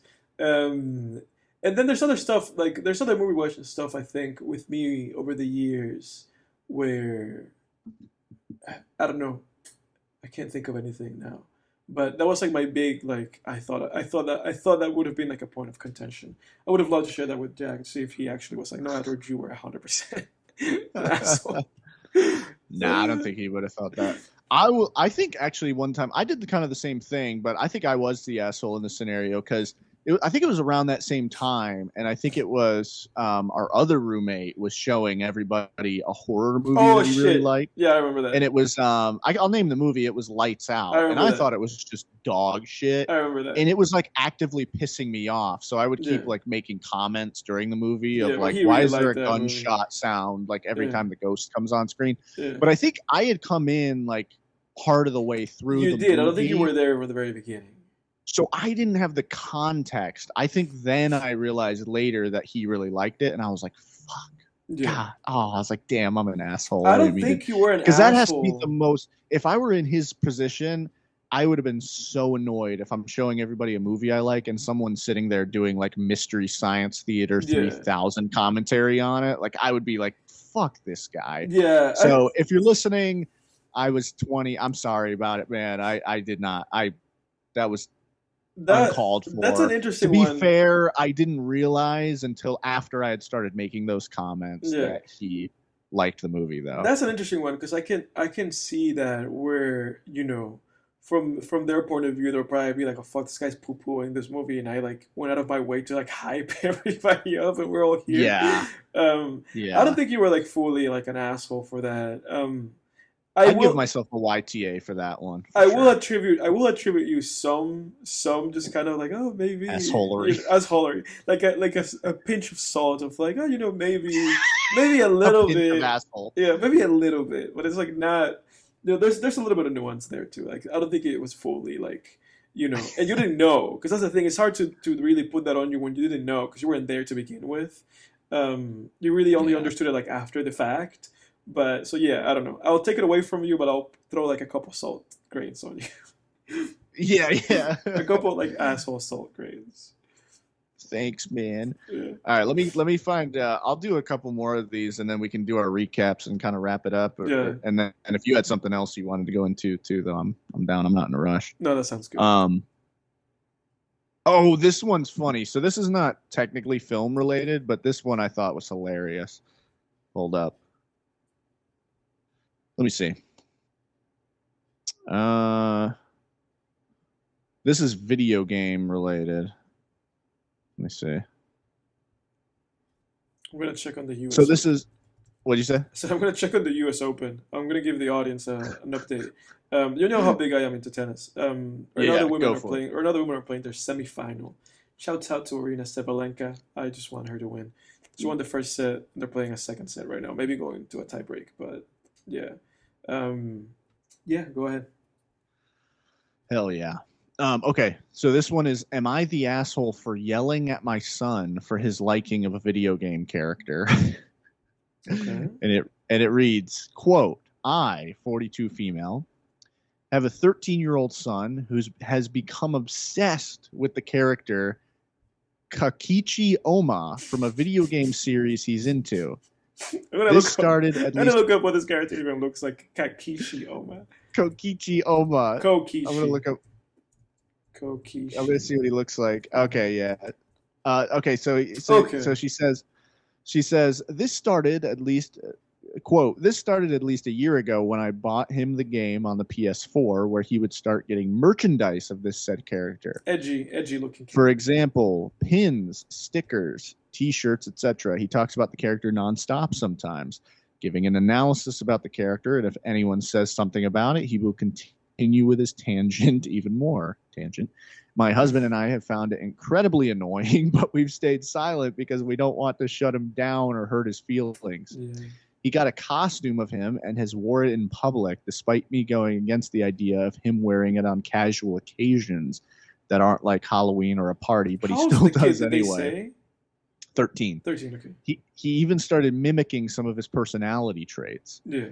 I don't mind as much when it was small things like this, but the more time goes by, the more his behavior starts to go more extreme.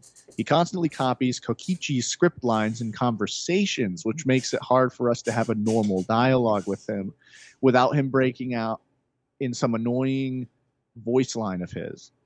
Overtime room is covered in posters related to the character, and he has had his phone case and lock screen and home screen as this character. Mm-hmm. Trust me when I say I tried to be patient, but I really couldn't when he began mimicking Kokichi's more problematic traits, like being extremely manipulative and disrespectful.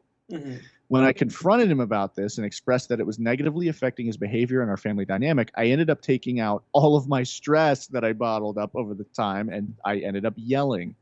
I told him that he needs to stop idolizing a character who promotes such negative traits and start focusing more on his real life and relationships instead of being stuck in this delusional phase of his.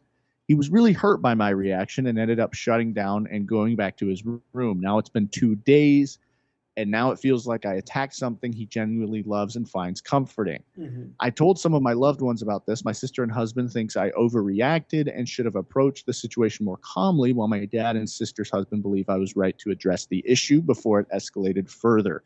While others think I should have stayed silent and just waited for his phase to end eventually, I genuinely don't know how to process the situation, and my son hasn't really talked as much as he usually does since then. Am I the asshole? How should I process this? Well, this is the first thing. Being a parent's difficult, you know. Were they an asshole? Yes. I think the answer for that one's yes. But it's difficult being a parent because it's just like, it's like, it's like what's when you're having to raise a person, it's like you're stuck kind of thinking like what's the right thing to do, and like a lot of people have different philosophies on parenting and what's right and what's wrong, and it's like I'm not going to debate that. I'm not anyone's parent, but we are all we're all special in our own kind of ways. I guess I can just say that. And it just kind of feels like maybe her son was, like she said, going through a phase. I feel like we've all had phases like that as teenagers. And I don't know. I think that maybe she should have. I think 100% she should have approached it like more tactful, like with more tact. I think it is. She had an emotional reaction. Exactly. Like I think it is true. Like what I think her sister said, that it's like, or I think it's true rather what her dad said, that it's like, I think it's good that you kind of addressed it, because a lot of the times like stuff like this, especially taking into account, different people have different mindsets and different people have different kind of emotional maturity. Like stuff like that can sometimes escalate into like very like negative behavior, or like things that could have like societal consequences. So it's like it's good to address this kind of things, and as a parent, obviously she probably was kind of like struggling with that. I think it's just the way that she handled it. It's like she shouldn't have had that kind of emotional outburst and just kind of crushed their son, because you also don't want to do that. So yeah, I will acknowledge the difficulties of parenting. This is not like a black and white thing, I would say. But was she the asshole in this situation? I think so. Yeah, I agree. And the comments addressed something that I didn't even factor in. So someone said you're the asshole for a couple of reasons. First, the game in question is an M-rated game for a reason. I think it's an adult game.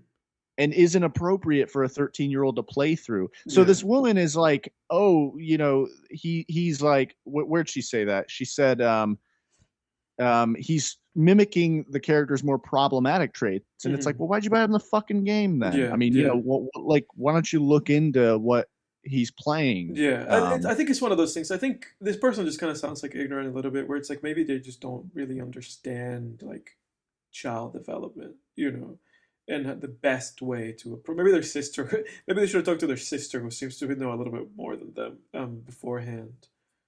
Yeah, you do have to be careful, because I understand. I mean, there are like, especially when you're younger, you get the wrong. If there's like characters that kind of are surface level cool and stuff, but adults know, like, that's, but really they're bad. For example, I mean, there's like, a lot of people in like the Better Call Saul community, right? The general consensus is like Lalo seems like a really cool guy. He's cool on the surface, but it's like adults can look at him though and say like, but he's a terrible monster and he should not be emulated. You know what I mean? But like kids can't make those calls. Like I heard there was something very interesting that I heard recently. So there's this UFC fighter named Sean Strickland. He's the guy who, he's the guy who beat up Sneeko like a few months ago, the YouTuber. Like they had a sparring session and Sean Strickland just went ape shit on him. Yeah. And he was actually on Theo Von's show and like broke down crying, talking about how his dad abused him and stuff when he was a kid, and like how his dad beat him and threatened to kill their mom and stuff. But anyway, he mentioned that when he was a kid, he became for a short time like a white supremacist because he didn't have any male role models, but his grandfather was a role was a white supremacist, and so he was like, well, I'll be a, you know, he wanted to be a white supremacist. And that And happens one to a thing that lot I found, of young people, I feel like, in this country too. well, yeah, and one thing that I found fascinating is one thing that inspired him to become a white supremacist was the movie American History X, which is an Yes. anti-white supremacist movie. But Yeah. because when you're a kid, you watch a movie like that and you don't understand what's being said. All you see are like, you know, if you're in his position and your grandfather's a white supremacist, you know, he was like 11 or 12. Mhm. And then you see like people in this movie, like the main character, you know, he has like a girlfriend, and he's got camaraderie with his friends and stuff. You see just those things, Mhm. and you want to join that club, you know. Yeah. Whereas that's why movies like that, you should not be showing No. movies, video games like that to kids, No. because kids can't differentiate like that, No, and and that's adults can't, for that matter. right. And that, yeah, even a lot of, even some fucking adults can't, like you said. And that's, you know, that is where, I mean, that's why the whole fucking rating system exists, doesn't it? Like, there's people Right. who are professional people that are there to evaluate these kind of things. Like, what can Mhm. young people be exposed to? You know, and yeah, I mean, it's really is just about protecting like people at those ages, right, from being exposed to things that could be traumatic, you know, or just kind of like fuck with their kind of brain chemistry in such a way where they're just kind of, you know, it's like, oh, now you know, it's like, I don't know the difference of right and wrong, and now I'm gonna do these things in real life that maybe I shouldn't do, kind of shit. Which is fascinating because it's always been the discourse, isn't it? Like when they took Tarantino to task, and he was like, "Shut your butt! I'm gonna shut your butt down," you know? Yeah, Because they were just asking, like, "Hey man, you're making really violent movies," and it's like, well, but what he said was true in that interview where he's like, "These movies are for adult audiences," you know, like I'm not Right, making movies yeah. for children. Right. But no, And yeah, they're all very, the subtext of all of those movies are all very like, I mean, you know, you look at a movie like Django, it's anti-slavery, it's yes. anti the bad thing in question. But You again, know, it's not you like, can be a young person and watch the movie and get confused and be like, oh, you know, right. so Yeah, if you're a young kid watching that movie, you could be like, "Oh, Leonardo it's DiCaprio's character is cool. cool." Yeah. Yeah. Like I remember, you know, if I were going back to like the Lalo character, just because I like bringing him up because that's my favorite villain in fiction, pretty much. Mhm. Lalo Salamanca from Better Call Saul. Mhm. And I mean, when I was a kid, if I saw Better Call Saul, I probably, you know, I could see a kid who likes that character.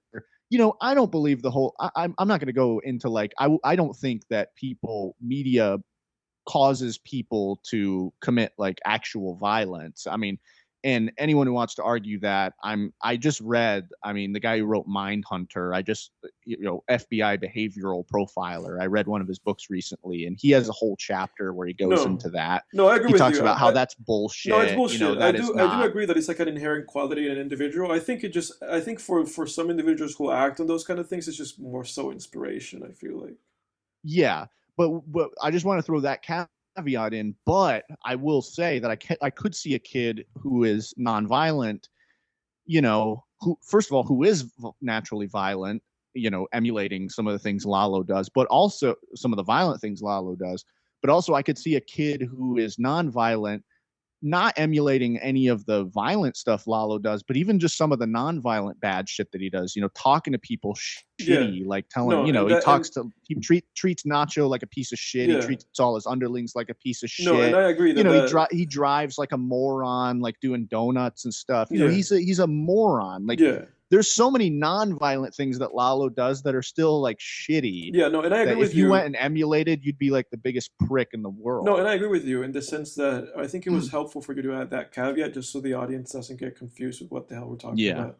But I agree with you because then the other side of that, and I think that's what you're kind of getting at, and it's like there's almost an impossibility, you know, of media not affecting us in some way, shape, or form, you know, Yeah. behaviorally or emotionally.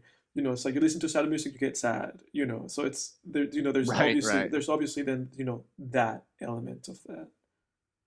Yeah, definitely. Yeah, for sure, man. No, that led to an interesting topic, I guess. Yeah. Yeah, look at But that. Some smart I think- tangents. yeah, right.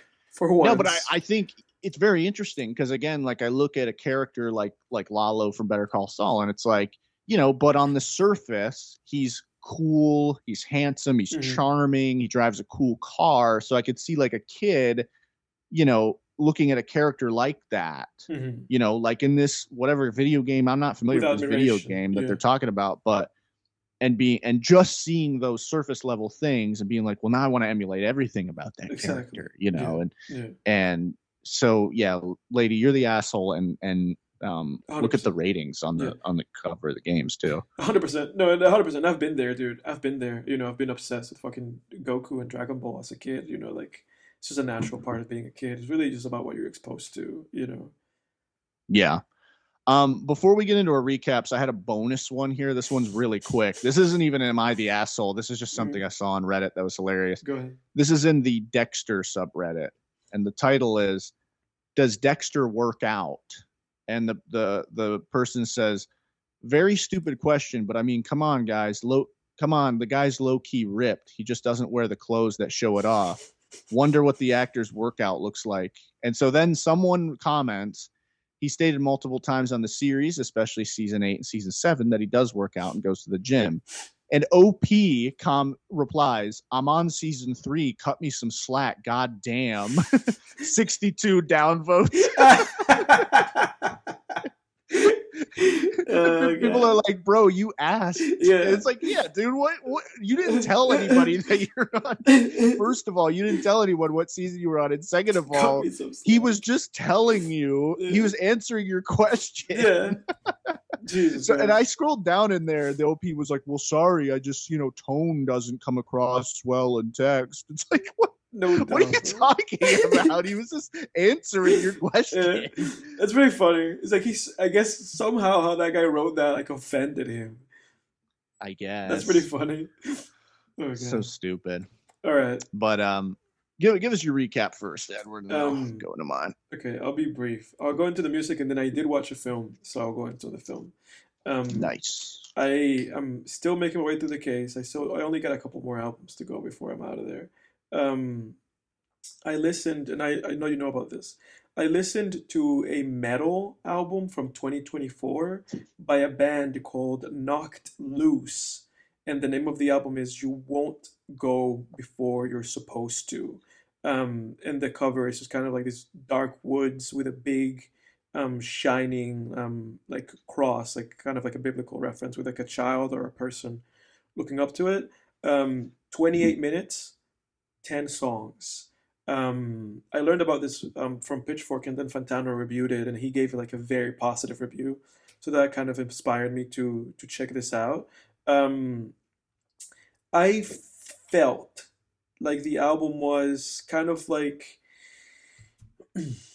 not my exact cup of tea, if that makes sense. Like for the most part, I just really love like metal when it focuses more on instrumentals, and when it focuses more on like tone, and that's why I've loved like Death Haven for so long. I really just kind of love shoegaze, honestly. Like my favorite brand of metal is just kind of shoegaze, and how would I describe it? And more sonically oriented like metal with instrumentals and instrumental variations. So in that sense, this album's not quite that, because this album has a big emphasis in kind of like a more vocal performance kind of emphasis. Still, regardless though, I thought it was a good album. Standout tracks for me in this album, and I sent them to you, were "Don't Reach for Me," which I thought was great, "Blinding Light," and specifically "Sit and Mourn," which is the last track of the album. I really dug that track. That's actually my favorite track of this album. And if you listen to those tracks, Jake, you'll probably get that those are also the tracks in the album that have the biggest emphasis on the things that I really like.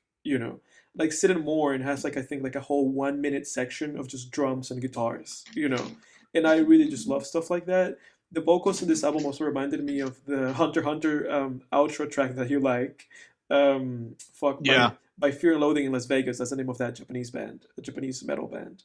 And I really liked it about the lead singer here too, just like their vocals. I really actually liked that. Um, so yeah, really good album. I really dug it. So that's a recommendation for me, especially if you're somebody that likes, again, metal. Metal comes with its share of screamo, so you have to be in it for that also, especially with this band specifically.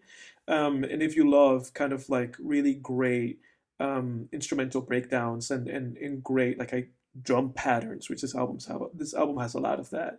Um, Big recommend for me. If you're a metal band, if you're a metal person who likes metal, I recommend this.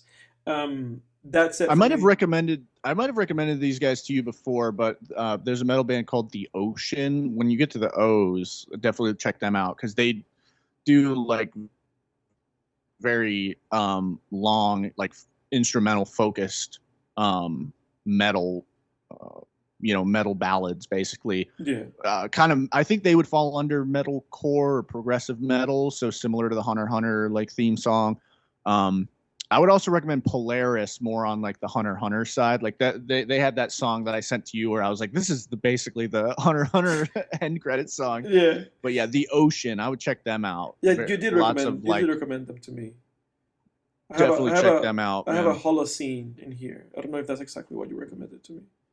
Yeah, I think my favorite song by them is I think Mesopelagic. It's like a level. It's like one of the zones of the ocean, basically. But Is it like their top song too? I believe so. Let me see. Pelagic. Yeah, it's like their number one song. Oh, is it? Okay, Yeah. yeah. So that's my favorite song by them. Yeah, and it's their number one. But I would check them out. Yeah. Just a side recommendation right But yeah, there. no, Knocked Loose, big recommend. And then outside of that, I watched a movie, and specifically, I rewatched a film. This is a subject that I actually wanted to touch on when I mentioned, when I talked about Tenet and how I felt like this kind of like drive to rewatch Interstellar, and that I really only will watch Tenet if I kind of feel that drive to rewatch it. Because sometimes I said that sometimes movies just like, kind of inspired you to do that, and I feel like Tenet was kind of wanting me to do that. Like Christopher Nolan was like, you have to do that for this movie.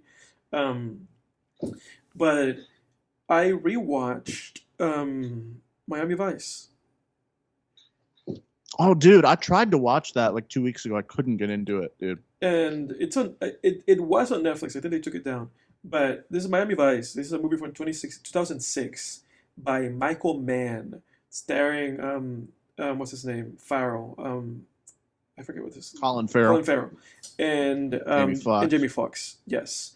And this is a movie that the first time that I watched it, I recognized something in that movie. That I was just kind of like, there's something in this movie that I'm not putting my finger on, you know.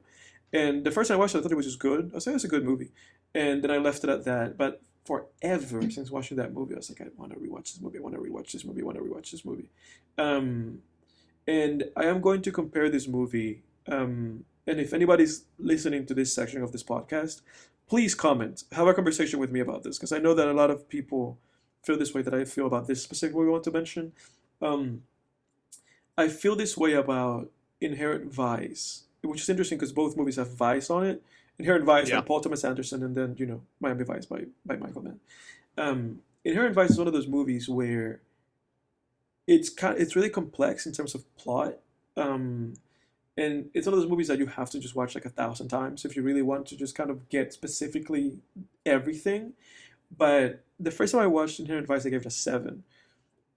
And then the second time I watched it, I think I gave it like an 8. And then the third time I gave it a 9, And it's like, I adore that movie. And that's one of those movies that it's all about like a feeling. There's a feeling in that movie. Like the filmmaker is trying to create a tone and a mood. And it's really all about kind of like getting in with that and just kind of letting that drive you through the film.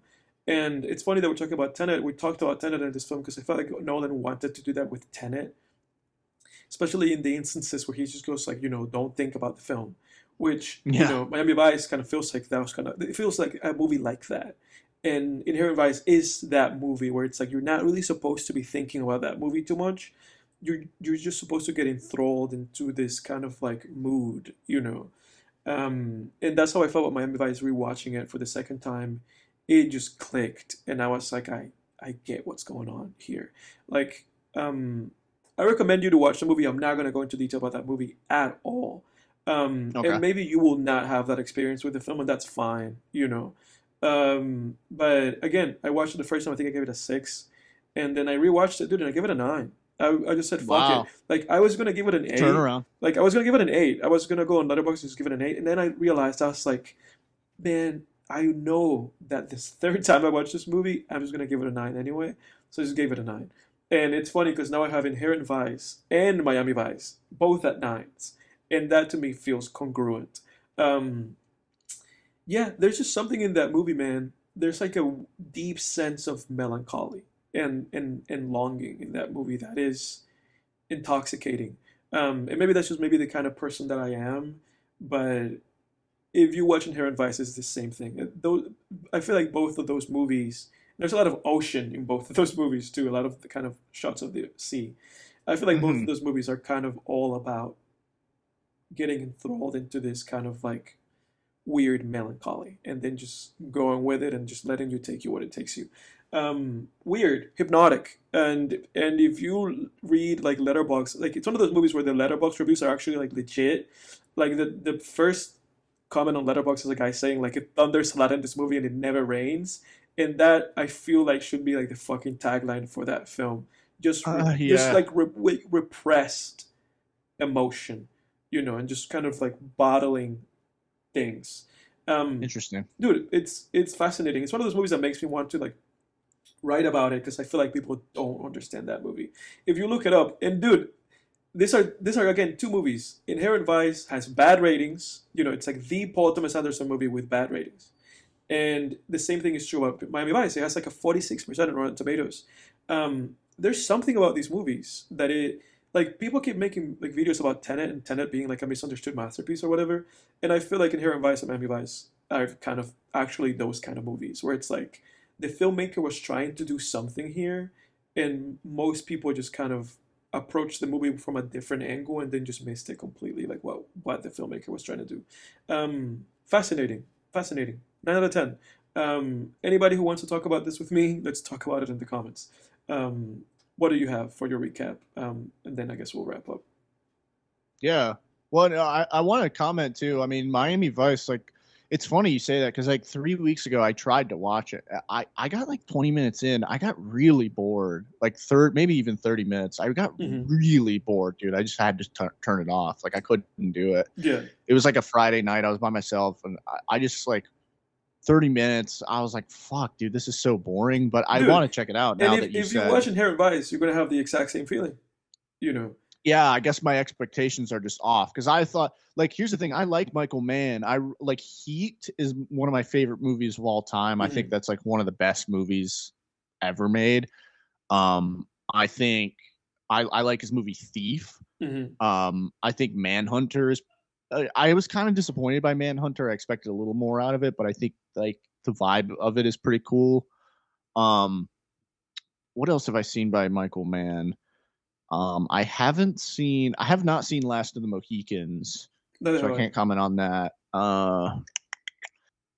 Yeah, and then his other big one is Miami Vice, and I couldn't get into it, but you make me want to revisit now, but we'll see. Yeah. But anyway, that's interesting, man. We should touch on we should touch on again because we've talked about obscure films, but definitely like misunderstood masterpieces. Yeah. Oh, dude, for sure. I think there's a lot of those. Like I feel like in my library of films I've watched, I think there's a good handful of those. But I think to me those two movies are like a big examples of that for me. Like what is Inherent Vice even? What is the Inherent Vice? Because people don't like these movies, man. Inherent Vice has not too bad. It has a 74% Rotten Tomatoes, so it's not as bad as like Miami Vice. Miami Vice has like literally like a 36 or like a 46%. But yeah, I'll go to bat for these movies, man. For sure. I would definitely say I'm looking at all my 10 out of 10s just right off the bat, maybe to give a little teaser. I won't go into it at all because I know we're pressed for time, but I think I would say Brendan Fraser's The Mummy is definitely an underappreciated, misunderstood masterpiece of Mhm. like action adventure. Mhm. Um, And I watched I don't that know a lot. recently. Oh, We can talk about that. Hellraiser. Yeah. Oh, Hellraiser. I I've know. I talked. know I've you're a big. You can go to bat for Hellraiser for sure. Yeah, like most people wouldn't put Hellraiser like up with The Exorcist, but I definitely would. Yeah, I think we really Um, should dedicate yeah, like a chunk of time on an episode to like literally like misunderstood like movies that we think are masterpieces for sure. yeah, we should do that. Um, yeah, okay. So my recap. Let's see. Let me see. Okay. Um, Legally I wanted Blonde. right. Yeah, Legally Blonde and Prisoners. I rewatched Prisoners. Oh, look at that. I showed my girlfriend that film. She had never seen it before. She loves mystery Hmm. too. Like Hmm. she's a huge reader. She reads a ton of mystery stuff. Hmm. So that's like that's pretty much her favorite genre, one of her top genres. Hmm. So I was like, well, I'll show you my favorite mystery Yeah, film. that's an amazing movie. Yeah. She loved it. Um, you know, I've seen Prisoners many times Hmm. now. We And saw it together this the first time, rewatch, right? yeah, we Yeah. did. Yeah, I think the first time I ever watched it, I gave it a 9, and then like I think I've seen it. I think I've seen it total maybe like over the years, just showing it to various people. I think I've watched it maybe like 3 times Hmm. total. Hmm. Maybe 4. I can't remember, but um and I know the second time I gave it a 10, and now I this watch was more of a 9 for me. I think there were like things where I was like, it's not as good as I remembered it Hmm. watching it that second time, but it really is an amazing film. I It mean, I think it's is. a modern It is. I masterpiece. agree with you, and that's something that happens to me with that movie because I've seen that movie. I think maybe 2 or 3 times. Like and I have it on an 8, and every time I look at that rating, I have to go like, "Fuck, why do I have that movie at an 8?" Which I mean, Yeah. if you know me and if you're a long time listener, you know that to me that's just the rating I give to just great movies. Hmm. But not movies that I think are like necessarily like amazing or like movies that are personal favorites of mine. Which is what I Yeah, do same with here. movies that I give like 9s and 10s, are just movies that I either think are literally a masterpiece or personal favorites. And that's why I did that Hmm. with Miami Vice because I recognized like not only is the movie great, this movie literally is a personal favorite of mine. Hmm. And I have fucking Prisoners at an 8, and I should at least have that movie at a 9. But yeah, incredible movie. Yeah, 8 is like way too low for me. For Prisoners, I like if I agree. were to rate it an 8, it's like that would be totally against my rating system. Hmm. Um, Prisoners, I think what I felt maybe this time was like there's a scene in Prisoners, and it's one of the creepiest scenes of all time, Hmm. and it's when Jake Gyllenhaal, his character, the detective Loki, is it's early in the film. He's following up on leads for these kidnapped um, children, Hmm. and so he's checking the houses of all these different sex offenders in the area, and he goes into one, and the sex offender, it's like a priest, and he's passed out drunk on the floor right off the bat. Great scene because he Hmm. walks in, the priest is laying there completely unconscious on the floor with an empty bottle of whiskey next to him, and like an old black and white movie playing on the TV. Hmm. Already it's like the most depressing thing ever, because it's like, I mean, yeah, fuck that guy, he's a sex offender, but it's super fucking depressing because you're just looking at the scene and you're like, this guy is just drinking himself to death, Right. he's miserable, and it's just like awful, right? Again, no, I'm not sympathizing with him, but you can understand. Hmm. You can look at that and understand it's a very depressing scenario, Hmm. you know, and it's most depressing for the whoever the children were that he abused or hurt before the events of this film, and it sucks all around. And so already it's great, and then Detective Loki realizes that the fridge is hiding a doorway. So he moves the fridge, he opens the door, and there's this basement, empty, filled with cobwebs, no staircase. So he has to jump down into the basement. And then he finds like this decayed body down there, basically. And the scene is just so fucking creepy, dude. And it's very similar, ironically, because Jake Gyllenhaal is also in this scene. It's very similar to the basement scene in Zodiac, which Jake Gyllenhaal also involves him going into a basement. And funny enough, I saw a comment on Reddit that said people were talking about Long Legs, and a comment on Reddit said something to the effect of, if you like the vibe of the basement scene in Zodiac or the basement scene in Prisoners, then Long Legs is good, the movie for you. And I agree with that. Long Legs feels like those two scenes, but like the whole movie, basically. And there was something about that scene that, and Denis Villeneuve doesn't quite recapture the creepiness of that scene throughout the movie. So I think this time when I watched it, I kind of like peaked at that during that scene in terms of like the creep factor and the sort of just how masterful that scene was made.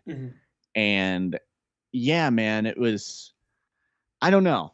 But anyway, yeah, it's still a wonderful, incredible film that it's not only a great mystery, but they also weave in this moral dilemma in there that is really amazing. So it's part mystery, part violent moral dilemma film. That was insightful. I like the way that you described that. I that always do for every watch for me, man. Yeah. Thanks, dude. Yeah. What else you got? Yeah. So, and then my girlfriend wanted me to watch Legally Blonde. So we watched. So we watched that, and I thought it was fun. You know. It's one of the most 2000s movies I've ever seen. I don't think I've ever like officially watched that movie. I've seen like parts of it. I had never seen it. I've seen like chunks. I've seen chunks of that movie, and I've never gone out of my way to see it. I don't think I'm going to, unless I'm in a situation like yours. So I'm just right. So I'm gonna leave it at that. Yeah, you got a piece of the ladies, man. Yeah. But yeah. Oh, dude. If you look at my letterbox, you know I've been there. Yeah. But it's a good like chick flick, funny early 2000s rom-com. It's categorized as rom-com, but it's not really rom-com. I mean, I guess. I mean, but it's they stay away. I appreciate they really stay away from like a lot of the sort of cliches of like will they or won't they in that movie. It's more of like you know exactly where it's going if you've seen movies like this, like from the beginning. But not much to say. It's fun. And then let's see what else I got here. Oh yeah, I forgot to mention a few weeks ago, but I guess this is like a month old for me now, but I forgot to mention it. My dad and I watched the first half of the first half of the new Cobra Kai season that is released. Yeah, you guys have been on that for a while. Yeah, they they're releasing it the second half, like around Thanksgiving, or I think maybe the third. I don't know, I can't remember, but yeah, it's pretty good. I mean, the last season was really, really well written. I would say the problems my dad and I noticed with this current season is that they just keep going back and forth. They retread a lot of old ground in this season in terms of like Johnny and Daniel's characters, William Zabka and Ralph Macchio's characters in this show. They're really retreading a lot where it's like it's like, oh, 1 second they're bickering and then the next second they're friends, and it's like, okay, oh my god, guys, like it's like it seems like it's like if you want to build up to a conflict between them, like stretch it out like a rubber band, like stretch out the tension. Don't have them like fight the first half of episode 1 and then make up in the second half of episode 1 and then repeat that for the next few episodes. It gets really old like really fast. So that was like a big complaint my dad and I had about this season, but we'll see where it goes. Cobra Kai is just like a fun show. I think it's like it's really solid character work as far as like the Johnny Lawrence character goes. It was really creative to make the villain of the first movie the protagonist of this series. I always thought that was a great idea. And the fan service in this show is amazing. I mean, nobody would have thought like 10 years ago that Johnny Lawrence would fight from the first movie would fight Terry Silver, the villain of the third movie. And yet here we are, it's like we've got all of the villains from the original series like back, and their different characters are meeting, fighting each other. It's really amazing what they were able to pull, how they were able to pull everybody together in this. Like 10 years ago, that would have been a pipe dream, like the villain of Karate Kid 1 meeting the villain of Karate Kid 3, or the villain of Karate Kid 1 teaming up with the villain of Karate Kid 2 as sidekicks of, Daniel LaRusso, Ralph Macchio's character. It's just like 10 years ago, that'd be like, oh, yeah, right. That'd be funny. And here we are. It's amazing. Yeah. So, but Cobra Kai it's always just been kind of a fun show. I don't think it's anything like, I don't think it's like S tier level or anything, but, and then I've actually been, what I think might be S tier level for me. I've been watching that show Mindhunter lately, the David Fincher show. Which one is that? Oh yeah, Mindhunter. Okay, yeah, I got it. Yeah, it's because I just read that FBI profiler that it's based on. I read one of his books recently. That's on Netflix, I was like, right? I really should. Yep. Netflix original. Couple seasons or just one season? I think it's 2 seasons, and I don't think they're bringing it back for anymore. That's one of the shows. That's one of the shows that I've actually meaning to actually check out. Yeah. Have you've seen Zodiac, right? Yes. It's basically Zodiac in TV form. I mean, it is the vibe of that movie, and it's autobiographical, and like, but they do a really good job of like taking these autobiographical elements of like, the real life guy, the real life FBI profilers, a pair of them, doing their research and then going and interviewing these real serial killers and trying to get their modus operandi and what made them tick and getting in their heads. And then also they interweave in certain episodes, certain episodes are very much like Hannibal almost, but obviously more realistic and not as Kubrickian and theatrical, where it's like, they go to these towns and investigate different crimes, and there's actually like a mystery, so it's a lot of like really cool elements. It's like part procedural, part psychological thriller, part mystery, that they weave it all together really nicely. Again, it's like Zodiac, but in TV show form. So if you like the idea of 10, 16 hour Zodiac, give Mindhunter a shot for sure. Yeah, I want to do that for 100%. Like that, and I know that I mentioned that Quan has like a show on Apple TV or whatever, and I want to check that out too. Like when these guys, like when these like big filmmakers like make these TV shows, it always like makes me interested in checking them out. But there's always a part of it that it's like, oh, it's a TV show, and then it's like weighing down the positives and the negatives. Yeah. Yeah, definitely. And then the last thing, as far as on the reading front, I'm reading Stephen King's novel Revival, which basically concerns the main character. It follows this main character over the course of his life, but basically when he was a kid, his family was, he lived in this small town, and his family went to church, and they were a big church going family. And they had this new preacher who was like in his late 20s, and he had a really beautiful wife and a cute son that everybody loved. And basically the kid and the preacher kind of form like this, friendship. And the preacher has sort of this side hobby of an obsession with electricity. Like he likes to create little electrical gadgets and stuff. And sometimes he uses them for like Bible school lessons and things like that.